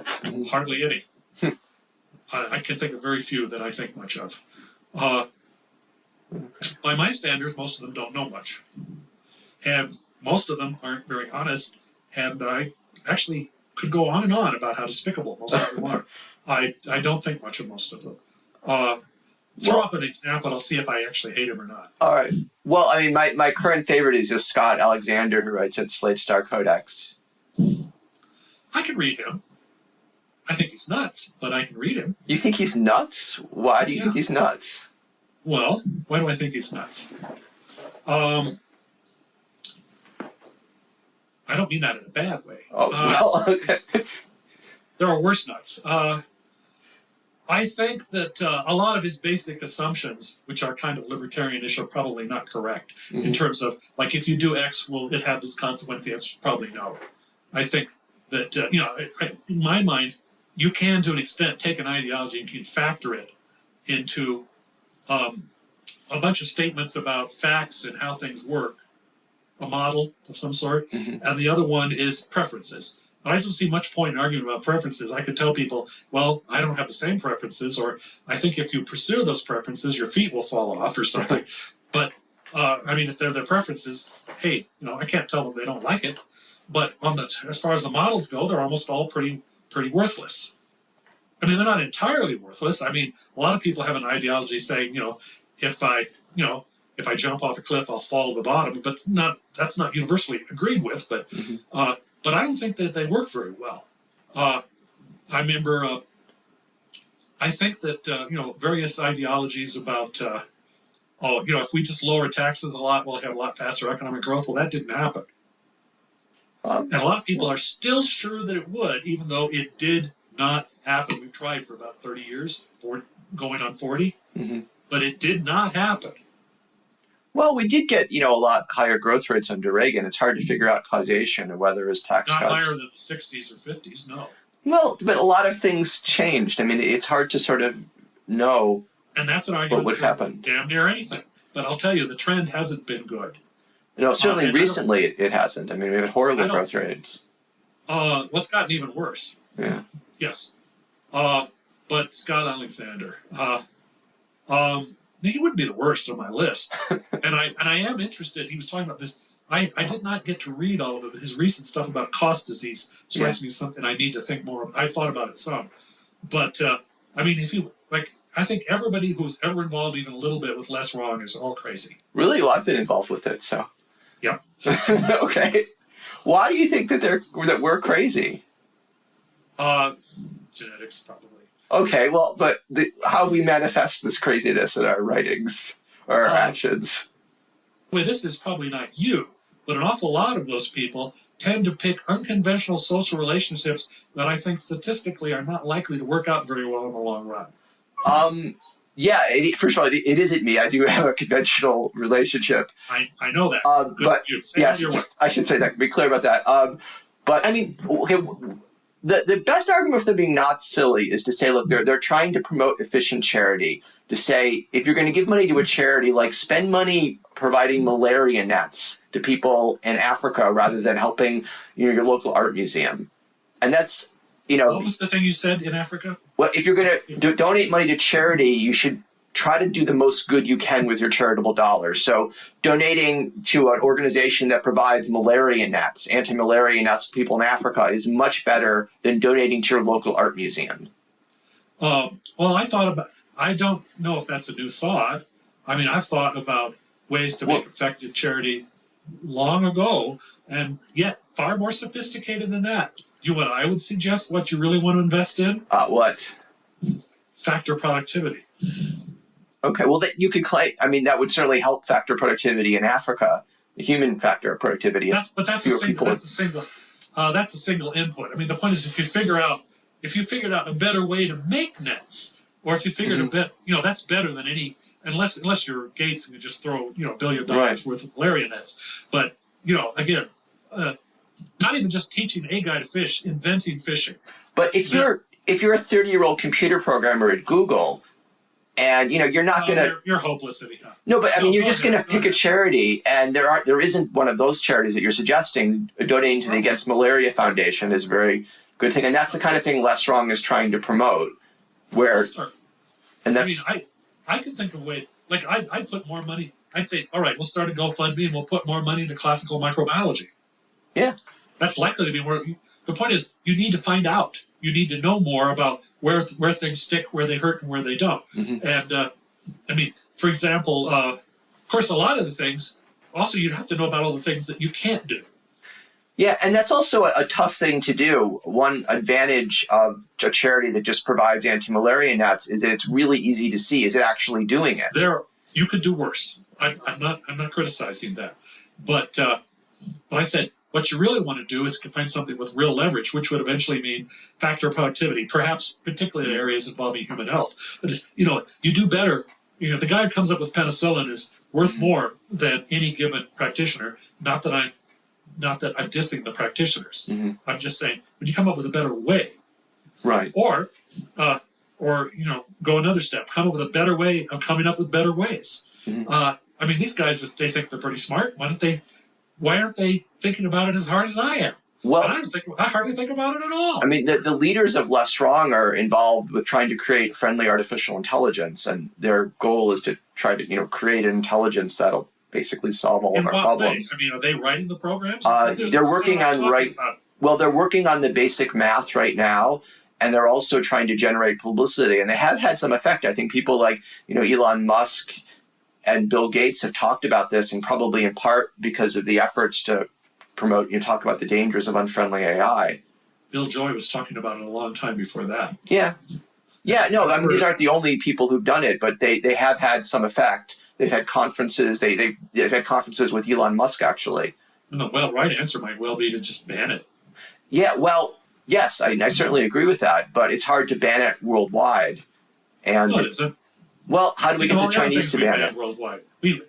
Most of them don't even have a lot of government. You can do it. Just explain. Anytime you do it, we'll take all your money. We'll land on you like a ton of bricks. We'll shoot you. It's easy. I agree with that position. I'm getting scared enough about AI that I think it might be worth foregoing the benefits. But that takes a lot of political will to say, okay, we're going to trash these $100 billion industries because of a fear of... Well, there aren't any $100 billion industries that depend exclusively on it yet. Well, you'd really want to stop making computer chips getting better and better. You'd want to stop a lot of research into AI, and there's so much money in it. You'd want to, you'd be hurting your military if you don't continue research. So there'd be a huge cost, and I think it very easily could be worth it. But I don't know. I mean, an awful lot of people know all the reasons why things can't be done, but often they're wrong. And now, and also they know a lot of the reasons things are easy to be done, and often they're wrong there too. I doubt if it's all that hard. I'm not saying it's necessarily the right thing to do, but we oppress all kinds of knowledge. What would be so hard about a little bit more? Yeah. I mean, you try to find the real details of that let you build a hydrogen bomb. They're not easy to find. They don't want you to know, and you don't know. And that's okay by me. But any rate, I don't know. I mean, they just struck me as wacky and not very good. I mean, like, one of the signs that you're getting up to the point where you can do something useful is you start coming up with, it's dug enough into a field that you can come up with some predictions that come right or something. I didn't really see them doing this. I saw them talking a whole lot. I mean, I don't pretend to be able to do that all the time, but once in a while I thought of something useful that was new. Although some of the major ways... There's only one of me. Well, some of the major ways to improve people, though, are not to do things that are new, but to do things we already know, like, wear a seatbelt. From econ say, don't invest in actively managed index funds. Don't invest in actively managed mutual funds. Invest in index funds. There's a lot of simple things that people can do. But and telling those to people. I wasn't sure that less wrong was less wrong. I mean, but I didn't read them a lot. Okay. I read them some. It's sort of it hasn't been very popular recently, and the traffic has gone to Scott Alexander's blog, I think. That's where the community is mostly moved for now. Oh, really? Yeah. Okay. And he used to he used to be one of the major writers at Less Wrong under a different name, but. You were once talking about hyperlexia. Yes. And he's got to have a bad case of it because I don't see how he has time to go to the bathroom. Yeah, he writes so much, and I think he feels I might also compelled to write. Could make the points he's making without writing so much. Oh, I know. I love his writing, so I'm glad he writes a lot. But yeah, it's certainly possible. But am I wrong? I don't know. I mean, he backs up things carefully. And he certainly, from an academic point of view, he's not writing that much for what he's saying. I mean, an academic saying what he's saying would, have read a book on each. Depressing me. Well, I mean, you'd have to cite everyone who said that, and you make the same point over and over again, and so he's being far more concise than an academic would, writing for academic audiences. Yep. But yeah, academics can be kind of strange too. Definitely. My idea of the perfect paper, a mathematician had conjectured that all numbers of a certain form were prime. Yeah. Well, and somebody published a paper just saying, here's one of those numbers. It is equal to this, 100 digits times this other 100-digit number. That was it. That's my kind of paper. I like that. I just said, it's not prime. Here are the two factors. That's it. Nothing more. Yeah. But anyhow, no, I think there's some interesting questions. But again, I was talking about things like free speech. But there are things we don't really. There are things that people kind of think we do know, and they don't really indulge much free speech in electrical engineering. Why should they? And they don't. I mean, they do, but they fire you. I mean, that's one way in which they don't totally indulge it. If you started talking about how V equals IR is not really true. I said, well, it's not exactly true, but if you think you come up with some other different equation, you're probably just wrong. I mean, I've seen people start to say, well, physics has this all wrong, and I have my own new theory. And I said, well, you're just nuts. Well, they probably are nuts, I would guess. I mean, or at least terribly wrong. I mean, the people who come up with different views of physics, and they're not really very good at math. There's probably, because at some point the first person talking to them will say, "Look, there's no hope of you being right if you don't even understand the math." And well, I was actually more polite than that. I listened to him, but he wasn't utterly dumb. He was a test pilot actually. But and by the way, if you said there are things we don't know, like for example, I was talking with somebody who actually knows his general relativity real well. I only know a tiny bit of it, but I was saying we now have results from this gravitational wave detector of two big black holes merging. One thing 20 and 30 solar masses merging together, and the total amount of energy released in gravitational waves is like 10 solar masses worth. Okay, a lot of energy. They said it is possible, maybe, that when you have these very extreme events, there's things that show up that don't exactly fit Einstein's theory, that Einstein's theory works for lower energy things, the only things we'd ever tested before. He said, well, sure. It could be. I mean, it doesn't mean it is, but I mean, like I know enough to know that if there's experimental areas that have never been tested, we might see something new. That's all. It doesn't mean I have a theory of what they're going to be. I don't know. Right. We'll find. But I figure that's the place to look, not in the stuff that we already can get right to 9 decimal places. Yeah. Yeah, freedom of speech. It's an interesting question, but all I see is, the people who are oppressed are mostly right, and the people who are flourishing range from, I mean, of course, there's areas where it doesn't come up. Again, I don't think the electrical engineers are suffering very much, but I don't think most of what we call sociology is very useful or correct. I don't think that, I mean, even things that I had better hopes for have gotten much worse in my lifetime. Well, such as? History. Yeah. It's been taken over by political correctness to a large extent. I guess, but I hadn't realized how thoroughly. I mean, example, a few years back, there was this guy named Belasios. He wrote a book called Arming America.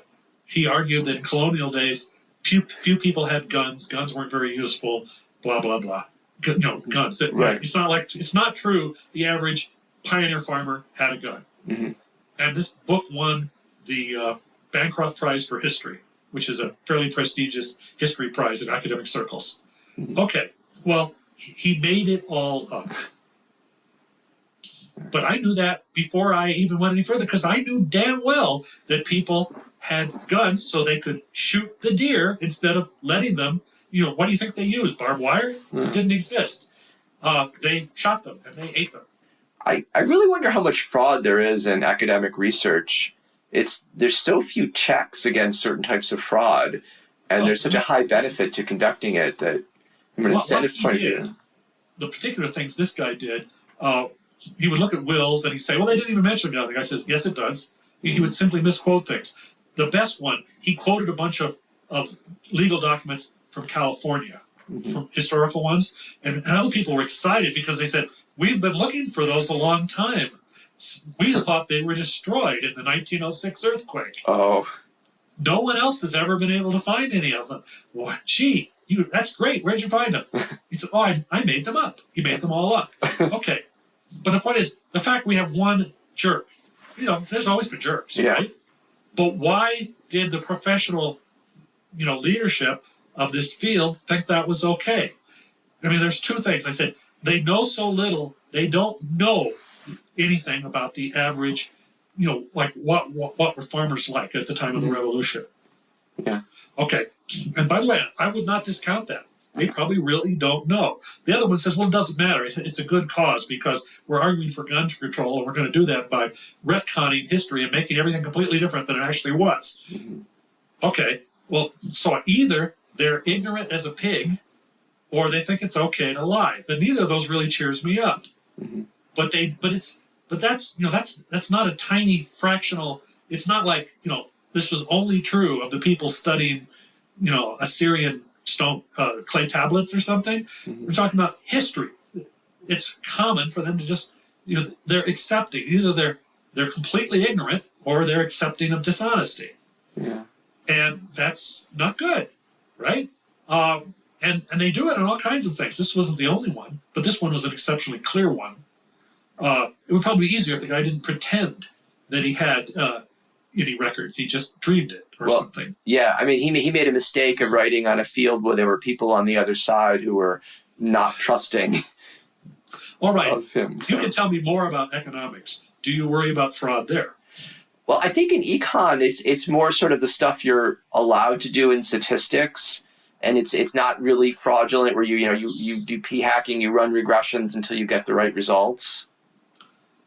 And then the other kind of sort of dishonesty is you can make up theoretical models, and the models are consistent, but you can sort of prove what you want to given the right model, and you don't really need to have the model correspond to reality.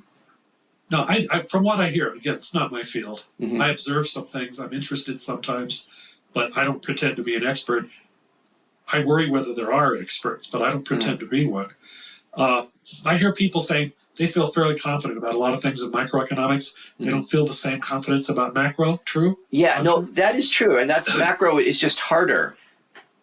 I mean, so... Well, isn't it, in a sense, mass psychology too, or as part of it. I mean, it's what people's perceptions of things must matter as well as what you actually did. Well, it's certainly perceptions do matter, and a lot of other things matter too. The problem with macro is it's not a field where we can just say, oh, we won't study it. It's sort of like medicine, where if someone has a complicated disease, you're not allowed to say, well, this is just too complicated for us now. We just forget it. Someone has to do something. So someone at the Federal Reserve Board has to make a decision. People running companies have to estimate what the economy will like in 7 years. So even though it's really tough to do anything, doing nothing isn't an option. Or saying I give up isn't an option. But it used to be an option, actually. I mean, there were all sorts of things that we do now that people simply didn't do. I mean, like, how did you adjust the supply of money back in 1870? You didn't. Well, and it went really, and things often went really badly. I mean, you implicitly did with different gold standards and doing different things with currencies. So you could say we did the Civil War, but say up until probably for a long time afterwards, it kind of adjusted itself. I mean, in the sense of people went out and looked for more gold. Yeah, and they find gold, and that would change the money supply, and that's not necessarily the best way of running an economy. You should tell me more about the best way, so we can try that. Well, I don't know the best way. I was talking to my kids about some parts of American history, and I was talking about this period after the Civil War, in which there was gradual deflation because the amount of gold was not changing very much. A lot of gold has been around a very long time. Mm-hmm. So a good fraction of all the gold around actually goes back to classical times, or did that. Less so now because of the South African deposits. Mm-hmm. But at any rate, so that meant that when you had it was harder to pay off your debt as time passed. Mm-hmm. Which is something that's pretty different from what we're used to with inflation and so forth, that there was gradual deflation happening in a lot of the world because there was more stuff but no more money. Mm-hmm. With all increasing factory production, lots of fast increases in amount of agricultural production in places like America, South America, and Australia, and other things. So when the farmers complained that they were getting screwed by the bankers, they were right in a way you don't usually see today. They were having to pay something like 40% more than the original worth of the loan if it was over 30 years or something. Interesting, but like one of the things I paid attention to was the 2008 crunch, and I knew there was a real estate bubble. I did not know how big it was because, I hate to admit it, I did not care. I was bored. I should have paid attention, since obviously nobody else did. Well, I mean, a lot of economists did know about the risk, and I mean, would write about it, saying this is, we're creating this horrible situation where if housing prices collapse, the government will be on the hook. So, I mean, economists have been criticizing Fannie Mae and Freddie Mac for their loan guarantees for a long time, since before the crisis. But you realize an awful lot of that was people you would have thought, like Western Mutual, I believe, or Washington Mutual, that was it. They were private companies that did all the same stupid things, and they led Fannie Mae, and they caught up with them. They weren't the real initiators of this. But they probably thought they had an implicit government guarantee, and they kind of did. It was sort of the government was poisoning this whole market by accepting a bunch of the downside risk. They could have been thinking that. They could have not been thinking anything at all.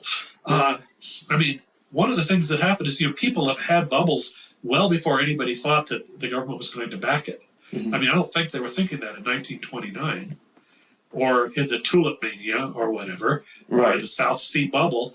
It seems to be something that people do from time to time. And one of the funny parts is when they're contemptuous of you when you don't get in on it, because that could be genuinely funny. But I saw estimates of what fraction of economists made any reasonable claim to have seen this coming. Like 1%. Well, I mean, I remember I wrote. Is that correct? I don't know. I bet it's higher. Correct. I mean, most of us weren't looking at this problem. But I remember I wrote on Fannie Mae and Freddie Mac like this could go badly, and I didn't consider myself being a maverick or anything. It was just I was doing, this is just conventional economic wisdom. So, I mean, we knew about the risk. I mean, the risks of deposit insurance, economists have known about that, and we've taught about that that's just, it creates horrible incentives. It's just we don't know a political way to not have deposit insurance or to monitor the banks. So it's like there's this horrible risk that the government creates. So I think go ahead. I know. I mean, as economists, we're good at noticing problems, but we're not good at coming up with ways for the political system to correct the problem. Alan Greenspan didn't see it.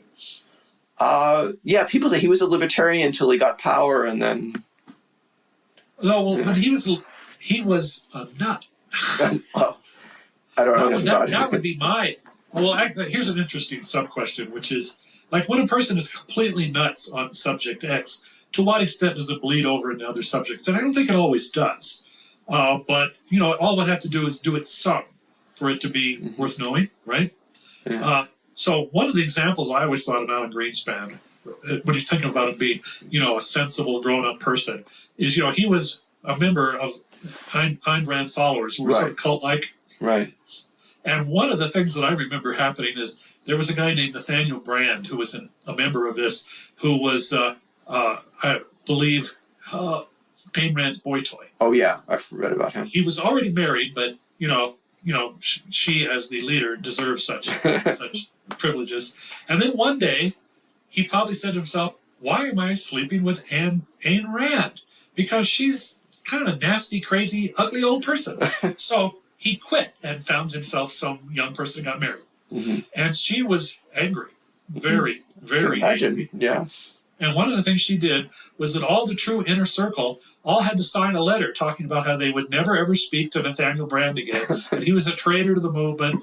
And because, he had committed the ultimate sin, he had refused to pork Ayn Rand.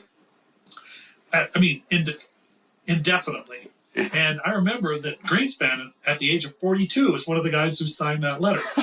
And I remember thinking, I don't know, I probably have this old kind of Midwestern farmer idea of what a sane adult is. Mm-hmm. And it doesn't include that. No. Well, actually, But bleed over, we need a word for this, which is being crazy on X. How much does it make you crazy and everything else? And I don't think it's 100%, but I think it's worth thinking about. Well, that's actually something that they talked about a lot on Less Wrong, especially in the context of religion, how some very sane people who are very good at doing math and physics and analyzing things can have just completely nutty views about religion. And then with politics, too, that people can believe crazy things about politics and yet still be really good at some kind of rational analysis. So it's parts of our brain are much better at figuring out reality than other parts of our brain. And it's really useful to know that about yourself. Well, I mean, if somebody at Less Wrong had invented something or solved a problem or made a prediction that had really, really impressed me, I would have thought the same thing about Less Wrong. Okay. But I never saw that happen. Okay. Well, if they do figure out friendly artificial intelligence, then I assume you'll update. Well, that would count for something, sure. I mean, I don't mind people trying, but like, for example, I can think of people that I know are sharp and have been very incisive and figured out new things that nobody else ever figured out. Mm-hmm. And I don't agree with them on everything. And those people, I would wonder about, maybe there isn't much bleed over, or maybe there is, or maybe it's, there's a finite amount.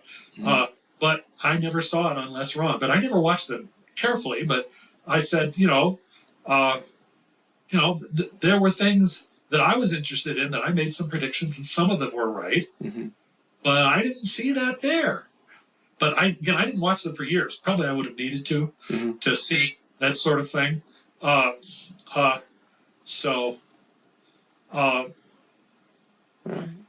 didn't think they were all that sensible. Although I admit, you're at least sort of certain humility when you say Less Wrong as opposed to, More Right or something like that. Yeah, someone started a website called More Right. It was a right-wing alternative to Less Wrong. Well, I mean, I think personally that it's real important to be correct. Yes. That if your theories say that things are going to work out some other way and they don't, said you probably need to adjust them. Mm-hmm. Now that doesn't mean you always have to adjust all of your assumptions. The assumptions could be sort of to the side of your model. Like you could say, I think people are not all bad. Mm-hmm. Well, that's really kind of a statement of faith. Certainly, there's not much evidence for it, but you could stick to it if you wanted to, and it still wouldn't. And if you say, as long as you don't assume that there's actually any practical way in which they're ever going to show it, it doesn't have to interfere with any of your models. No, this actually, in Less Strong, they talk about making your beliefs pay rent, that your beliefs are only useful if they can constrain what you think is going to happen. And if you have a belief that doesn't constrain reality, it's useless and you should try to expel it from your brain. Well, I don't know. I mean, there's plenty of room. Well, I have some of them might someday constrain reality, but it's a long time before the question's going to show up or something. Well, I mean, here's the question. There have been. I sound like I'm blowing my own horn. Probably I am. But for example, back on this question of like the weapons of mass destruction, did anybody at Less Wrong figure out what was going on? No, were you certainly. there at the time? I don't know if you were. I don't know. I don't remember if it's. I don't think it was. It existed back then. I'm not really sure though.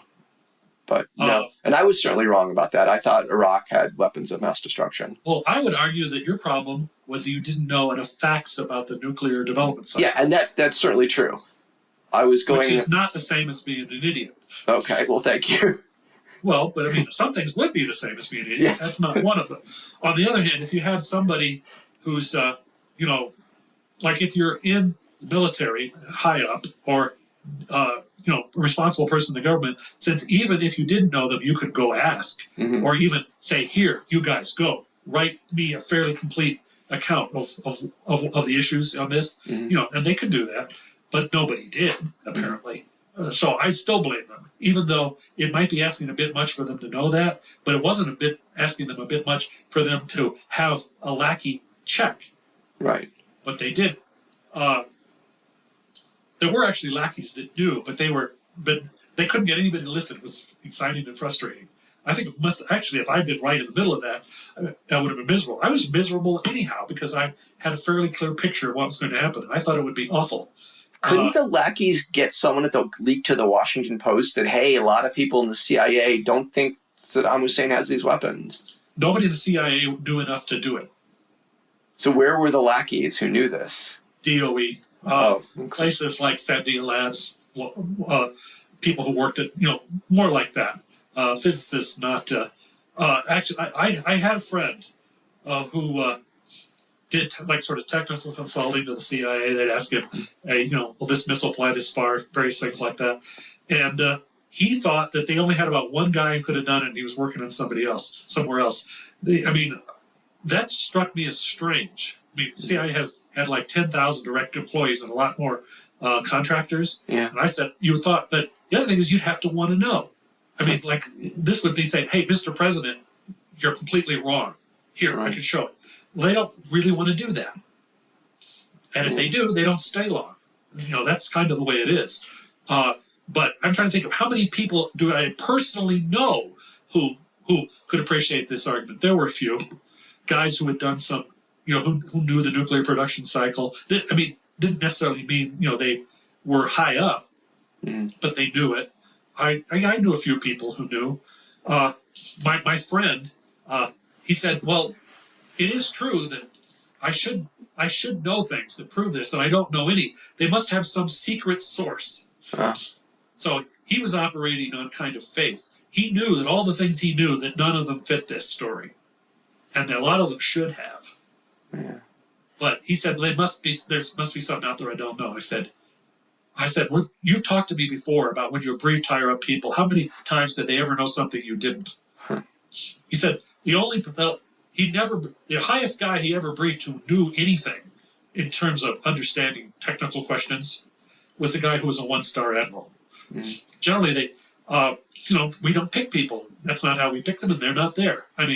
But that could just be me, old and bitter or something. But things don't work out the way they expect. Hardly ever. Well, if you read a popular book, a history of the Middle East, and remembered it, you'd know more, as far as I can tell, than most of the key players who addressing that question.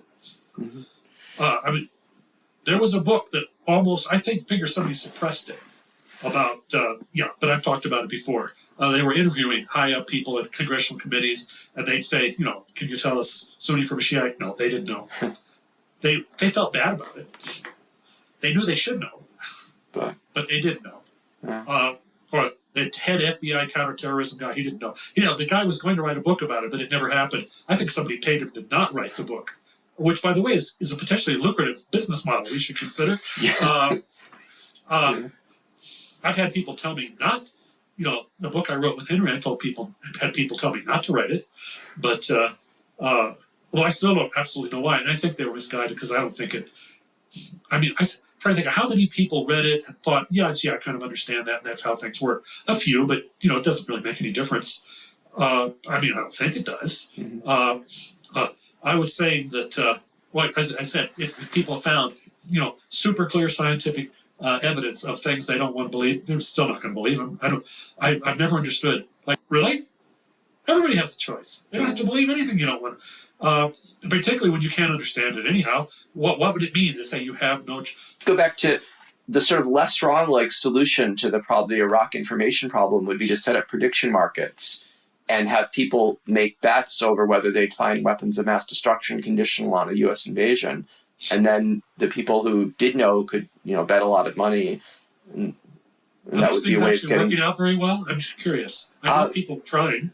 Well, I think they're, the main place we have them is sports, and I think the betting markets on sports are generally pretty good. It didn't work out with the election for Trump. The betting markets were about with the polls, but these markets aren't very big. I kind of thought he was going to make it, but I didn't get involved in the betting market, so it's my own fault for not joining. I did. I made about $2,500 off of Trump winning, but. Oh, well, what was your rationale? Well, it was actually I bet a long time ago. I bet early in the primary. I was reading Scott Adams' blog about Trump as the master persuader, and I'm like, this is right. This makes sense. And so when Trump was at 18, the betting markets had him at 18%. I'm like, well, this is a good bet. And I never thought he was more likely than not to win, but I thought easily more likely than 18%. And then I stuck with it. That's all it takes. I panicked after that Access Hollywood tape came out, and I sold a bunch of my my bets, which was obviously in retrospect horrible. But yeah. I made a little money, but I didn't bet any money at all. How did you make money then? The night before the election, I finally said, this is my take. I kind of thought that people were reluctant to answer correctly to the polls, and that was, I think, certainly a part of it. Although it was kind of regional, but it was certainly true in the Midwest. Mm-hmm. And I said, I think he's probably going to win. And so a couple of guys, other people went and bet, and some of them tipped me afterwards. Well, that's useful. Not that much, but something. It's evidently easier to make some of these bets if you're not a U.S. citizen. Yes, that's true, because the easiest place to bet was England, and yeah, I think so. And they're careful about taking American money because of our anti-terrorism laundering rules or whatever. Is that really what? Oh, they're afraid of terrorists betting on themselves? No, it's just because of the terrorist stuff, the U.S. government is really good at stopping money from being transferred from U.S. banks. I've heard of people who were worried that terrorists would be shipping money through World of Warcraft and then turning it back into dollars again. Oh, yeah, that could happen. Or whatever the game of the moment is. Things of that sort. I remember I was playing a video game a long time ago, and you could use real money to buy stuff, and you could give it to your friends. And one of the guys I became friends with in-game was Iranian, and it occurred to me that if I used real money to buy him a gift, I might be violating American law. I was involved in things like that probably around the time you were born. There was an interterminal network, supposedly for educational purposes, that was available. It was centered at the University of Illinois. It was called Plato, and it was built by Control Data, which used to be a big computer company. And then they had terminals. They had big computers for the time, and people, of course, wrote interterminal games, which you could then play, and you could. Immediately say, well, we have to stay down in this dungeon and wait until the guys from Hawaii finally get onto their terminals, because they don't get in until 10 o'clock Hawaii time, so we have to wait till dawn. Things of that sort. And it got to the point where I introduced probably a bad new habit. I think I was probably the first person in the world which was you could start buying magic items and gold in the game with real money. And after a while, the sysops on the computer were putting up the gold dollar exchange rate 3 times a day up on the blackboard. Yeah. I had people offering to give me $100 and candid photos of their sister for, a sword plus 1 pro undead, things like that. I didn't do it. The reason was basically because the guy was, I think, a freshman in high school, and I felt like I would have taken advantage of some investment. I wish I had, but I didn't do it. But I did bring up the idea. So I was the first person to suggest selling these things for real money. That is, as far as I know, but I think certainly close to the first, if not the first.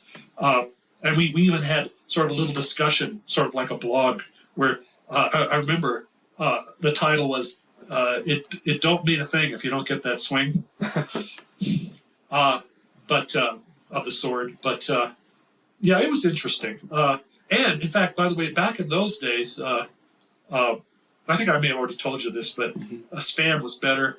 We would write, long, elaborate, passionate love notes to somebody we'd never heard of in France or something. They were high quality too. We get answers.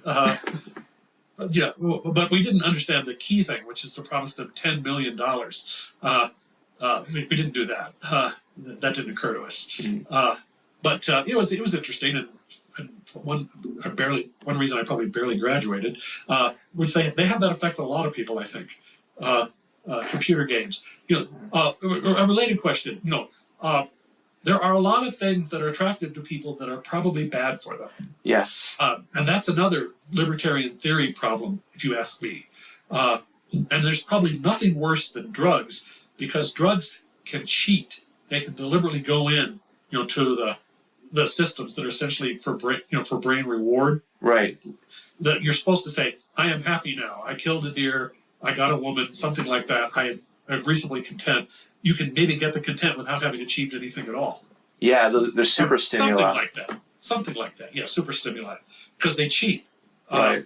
And that's another solution to the Fermi paradox, is that all civilizations figure out ways of cheating, and they don't go anywhere. Once you can make heroin crack, your civilization stalls. Well, I don't think it's doing us any good. It would actually be an interesting question of, the thing is, the number of people who, for the worst drugs, the number of people who use them is not too high. Ones that tend to get killed by overdoses is not too high. Like, probably nobody's ever managed to get killed by an overdose of marijuana. I mean, unless they choke to death or something. But I don't think it makes people, more productive in general. But again, said, well, why do you want them to be? And everybody agrees with it to some extent. There wouldn't be such a thing as vacations or anything, right? Although, actually, one thought related to that. Somebody was talking about how there was a theory that, you see, evidently, I think Pseudo Erasmus. Do you ever read his stuff? Who again? There's an anonymous economics blogger who talks mostly about economic history, and I think he's quite good. People are citing him, which I think is people don't quite know how to do it when nobody knows who he is. Yeah. Pseudo Erasmus. I don't think I've seen that now. You might take a look, but he does economic history.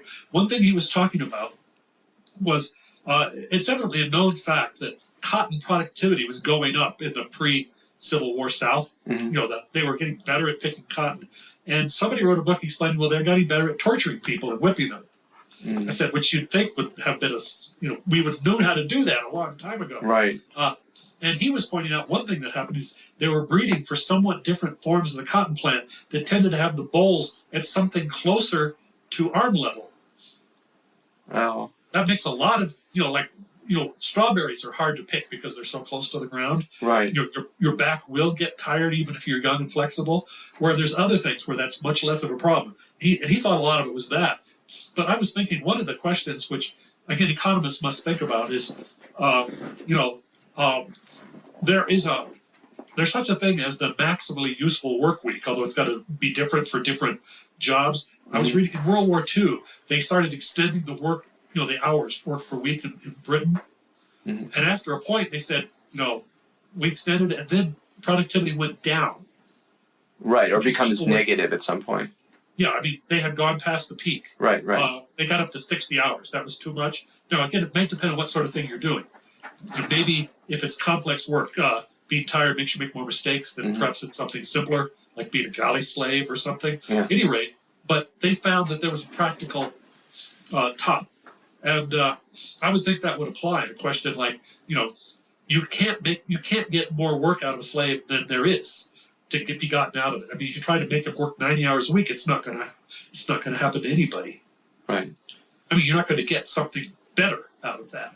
Maybe you could keep him awake, but I wonder if anybody's looked at that sort of thing.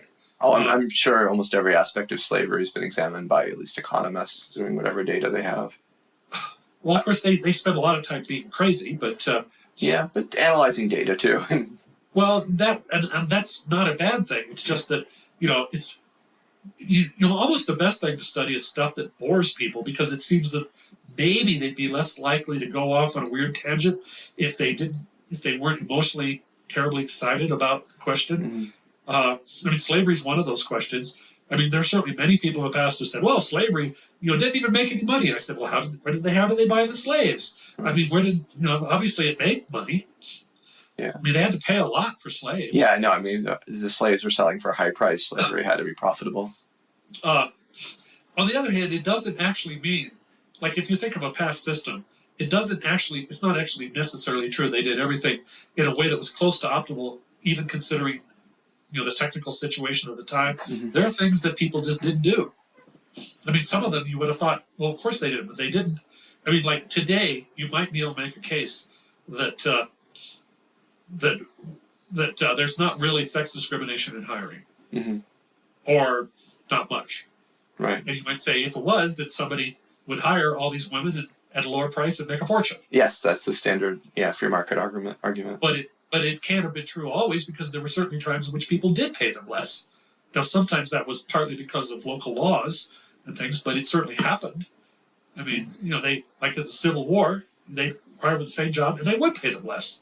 Were the women just as productive, though? A lot of these things, I would think so. Sewing jobs or something, they still paid them less. Now, there were social customs and sometimes laws, but they did do it. But again, some of these things, they gradually did less of it. I mean, but I'm saying you can't project, like perfect efficiency back necessarily into the past, even if you're close to it now. And I'm sure there's things that we do that aren't, perfectly efficient, obviously, but there are times in which they used to do it a different way and they really don't do it that way now. I mean, the transition period can be fairly long. Like if somebody said, I could get all these washing done by the Chinese for less, that may not have taken too long to get to. But some other things, there's pretty strong prejudices, pretty strong social patterns. They take a long time to change. I mean, either that or women were mysteriously far less productive at a factory job then and aren't now. For some jobs, if it involves strength, that would actually make sense. But I don't think that's most of it. I mean, I have no idea what's happening. But could be that were the women taking care of children or someone, so they'd have to leave more frequently? Sometimes, perhaps, but I don't think it was just straight economics. I think that because the differentials could be really big. 40. One person doing essentially the same thing would make 40% of the other. Now, again, there's kind of always incentives to cheat, but sometimes people just do it a certain way for a long time, even if it might make more sense to do it some other way. I'm sure that there are things like that we're doing now. Oh, yeah. Look back and why did you ever do it that way? But I also think you'd find it mysteriously hard and sticky to change it. For example, why do we have? Well, here's one. Why do we have lectures instead of having a bunch of starving adjuncts and taped lectures? Why do we have professors? Oh, well, I know part of the answer is because professors have a lot of power at universities. So you have to look at what's the purpose of a university. It might be in part to maximize the welfare of the professors.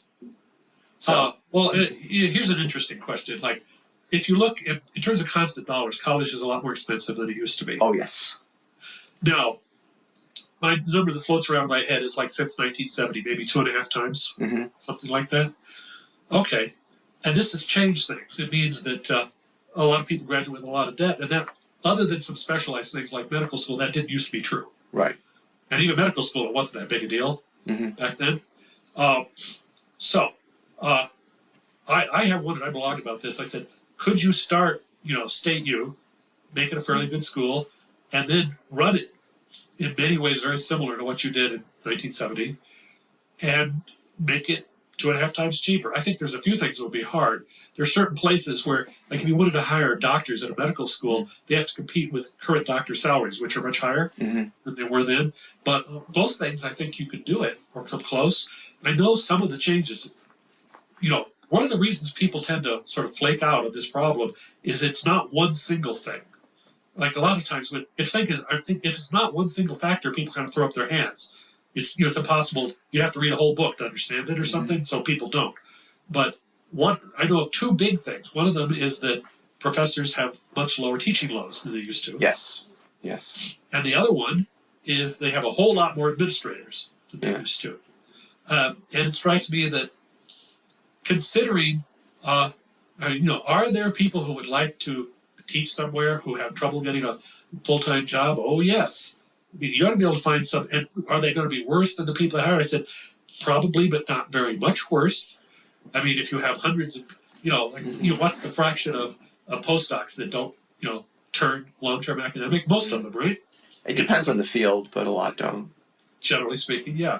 So why can't you create something that's very similar to UCLA or Berkeley in 1965 and costs like that?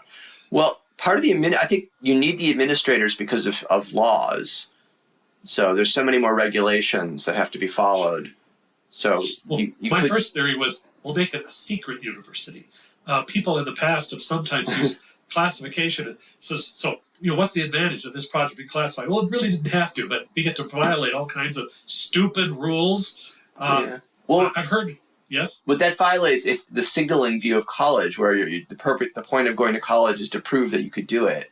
So if you keep it secret, we still make it so it's tough to get in. We can do that. Well, it also has to be tough to graduate from. This will be like Well, it'll be moderately tough, but there's no point. None of this stuff. I don't think that if anything, it was tougher to graduate then than it is now. It was much more common for people to flunk out of college. I saw them. Today, few do. People don't flunk out of elite colleges, but at State U, I think it's very common. Or they take like 7 years or something. But elite colleges tend to select for people who are diligent enough to not flunk out. Not only that, they cosset them a lot and try to make sure they don't. Oh yeah, definitely. But I think that I don't see any reason why it couldn't be done. I mean, we did it before. That's usually kind of a sign that it's not absolutely impossible. And if the courses are the same level of difficulty, people can talk about, well, yes, but there's all the magical, invisible things that are different. I said, yeah, like what? I bet you could make it work. Anyhow, 2.5 times cheaper would be a good thing. The current system is silly. Oh, I agree. It's far too expensive.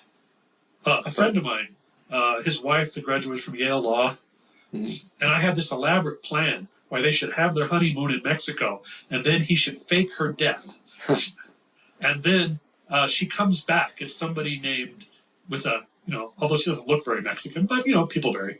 And then she comes up with a different identity, one that does not owe $80,000 in student debt, but she wouldn't go for it. Well, it wouldn't be worth it for her because she wouldn't get admitted to the bar. She wants to be able to tell people she went to Yale Law, so she'd have to fake she'd have to fake being someone who has a diploma from Yale. Make it be she could probably steal her own identity back. There's got to be some way to do this. And the thing is, I'm not absolutely sure I would. Well, if we're talking about things that don't make any sense, I'm not actually sure you can make a very good case for a legal system either. I mean, I know I'm sounding like a pan cynic, but yeah, if you wanted something that was better at letting the innocent go and convicting the guilty, and maybe while we're at it, reducing overall crime, I have no reason to think that the way we do it today is actually very close to the right way.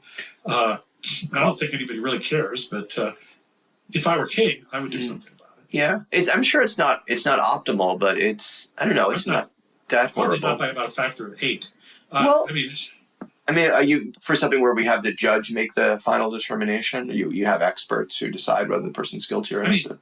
One of the things about this is when you look and say, there's good reasons, this is the only way we can do it, it doesn't hurt to look and say, well, how did they do it in Canada? Or how do they do it in Scotland? Or how do they do it in Germany? And I don't think that they do it, like the legal systems are not terribly similar. Like in places like Canada, you have to prove you're innocent, more or less. France, Code Napoleon type stuff. Yeah. But I don't have any real reason to think that it works tremendously worse than what we do. In Japan, they just expect you to confess. I don't think that would work here, but it is a sign things can be different. Or again, Canada doesn't tend to have the prestigious, super hard to get into schools, as I understand it. The schools you've heard of, it's not all incredibly difficult to get into. Right. But they manage to keep the lights on and do research and stuff, even though they don't do it very similar to the way we do.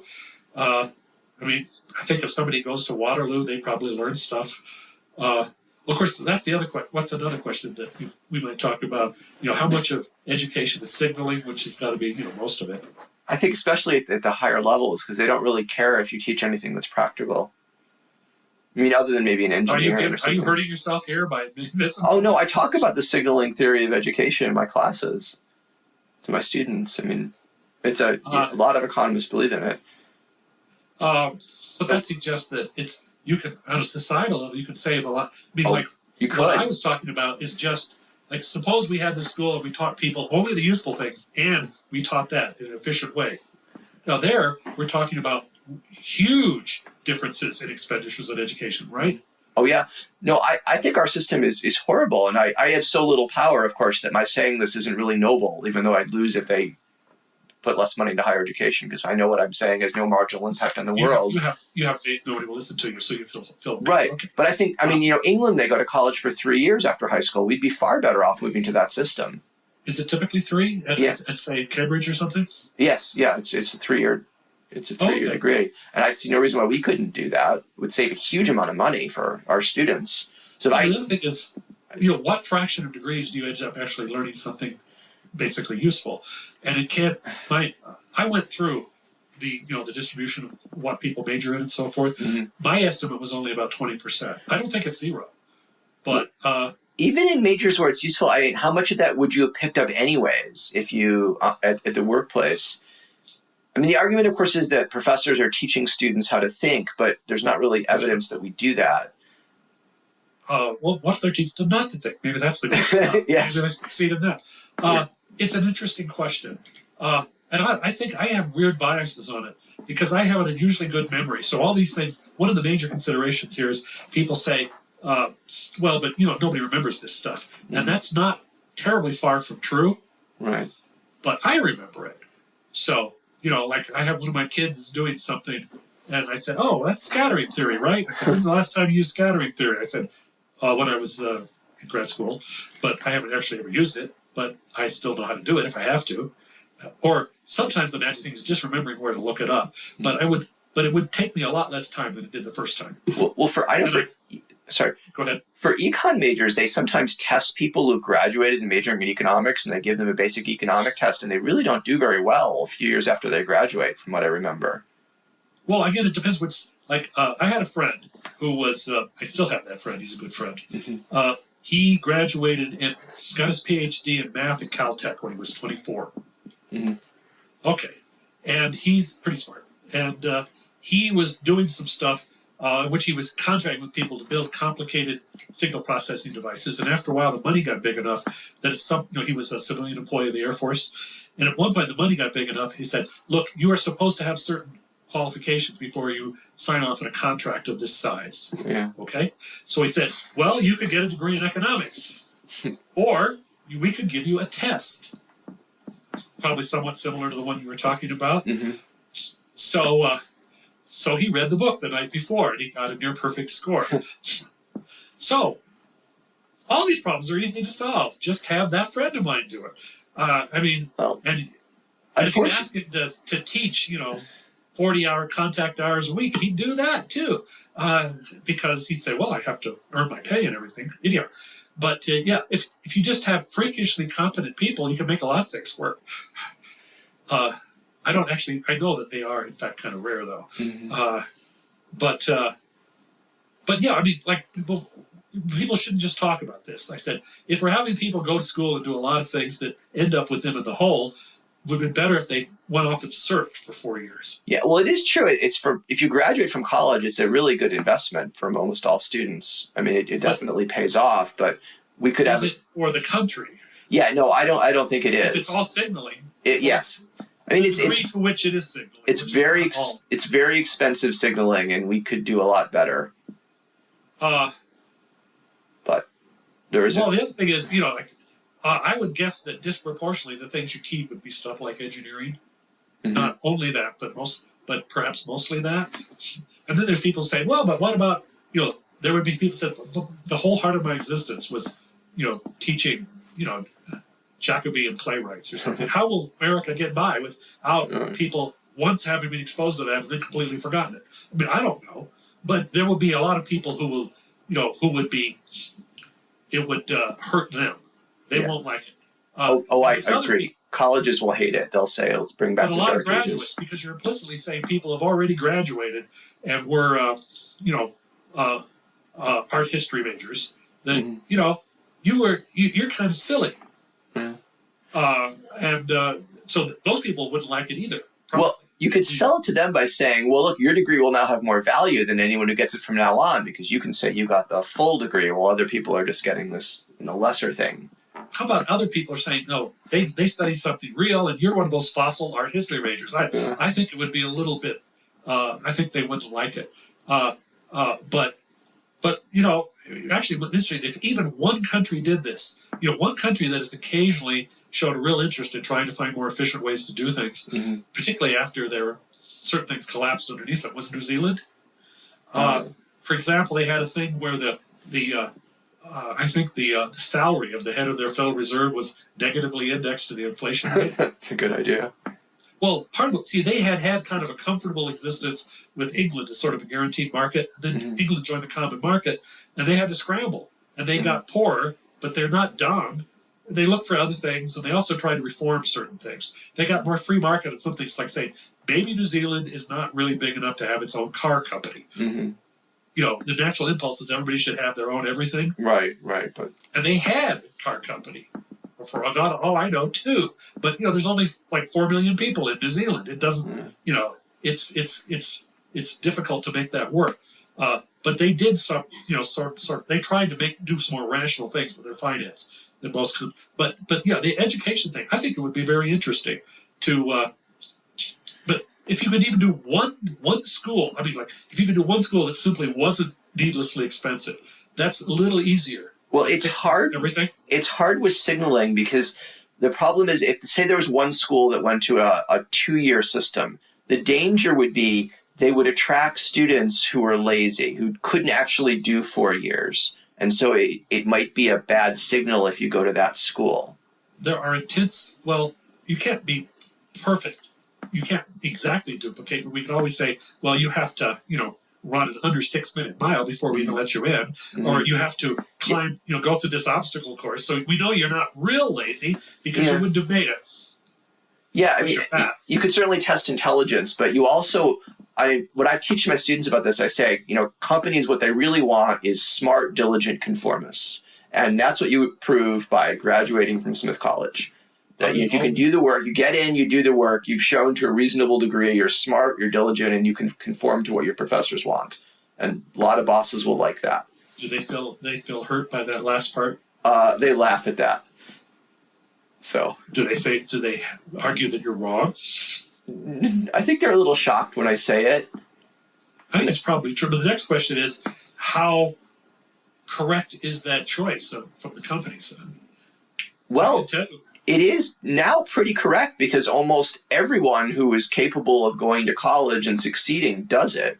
So if you're a higher... Are all those the qualities you actually like? Is conformism always what you want? This is the end of part 1 of my interview with Greg. Stay tuned for part 2, which is about the same length.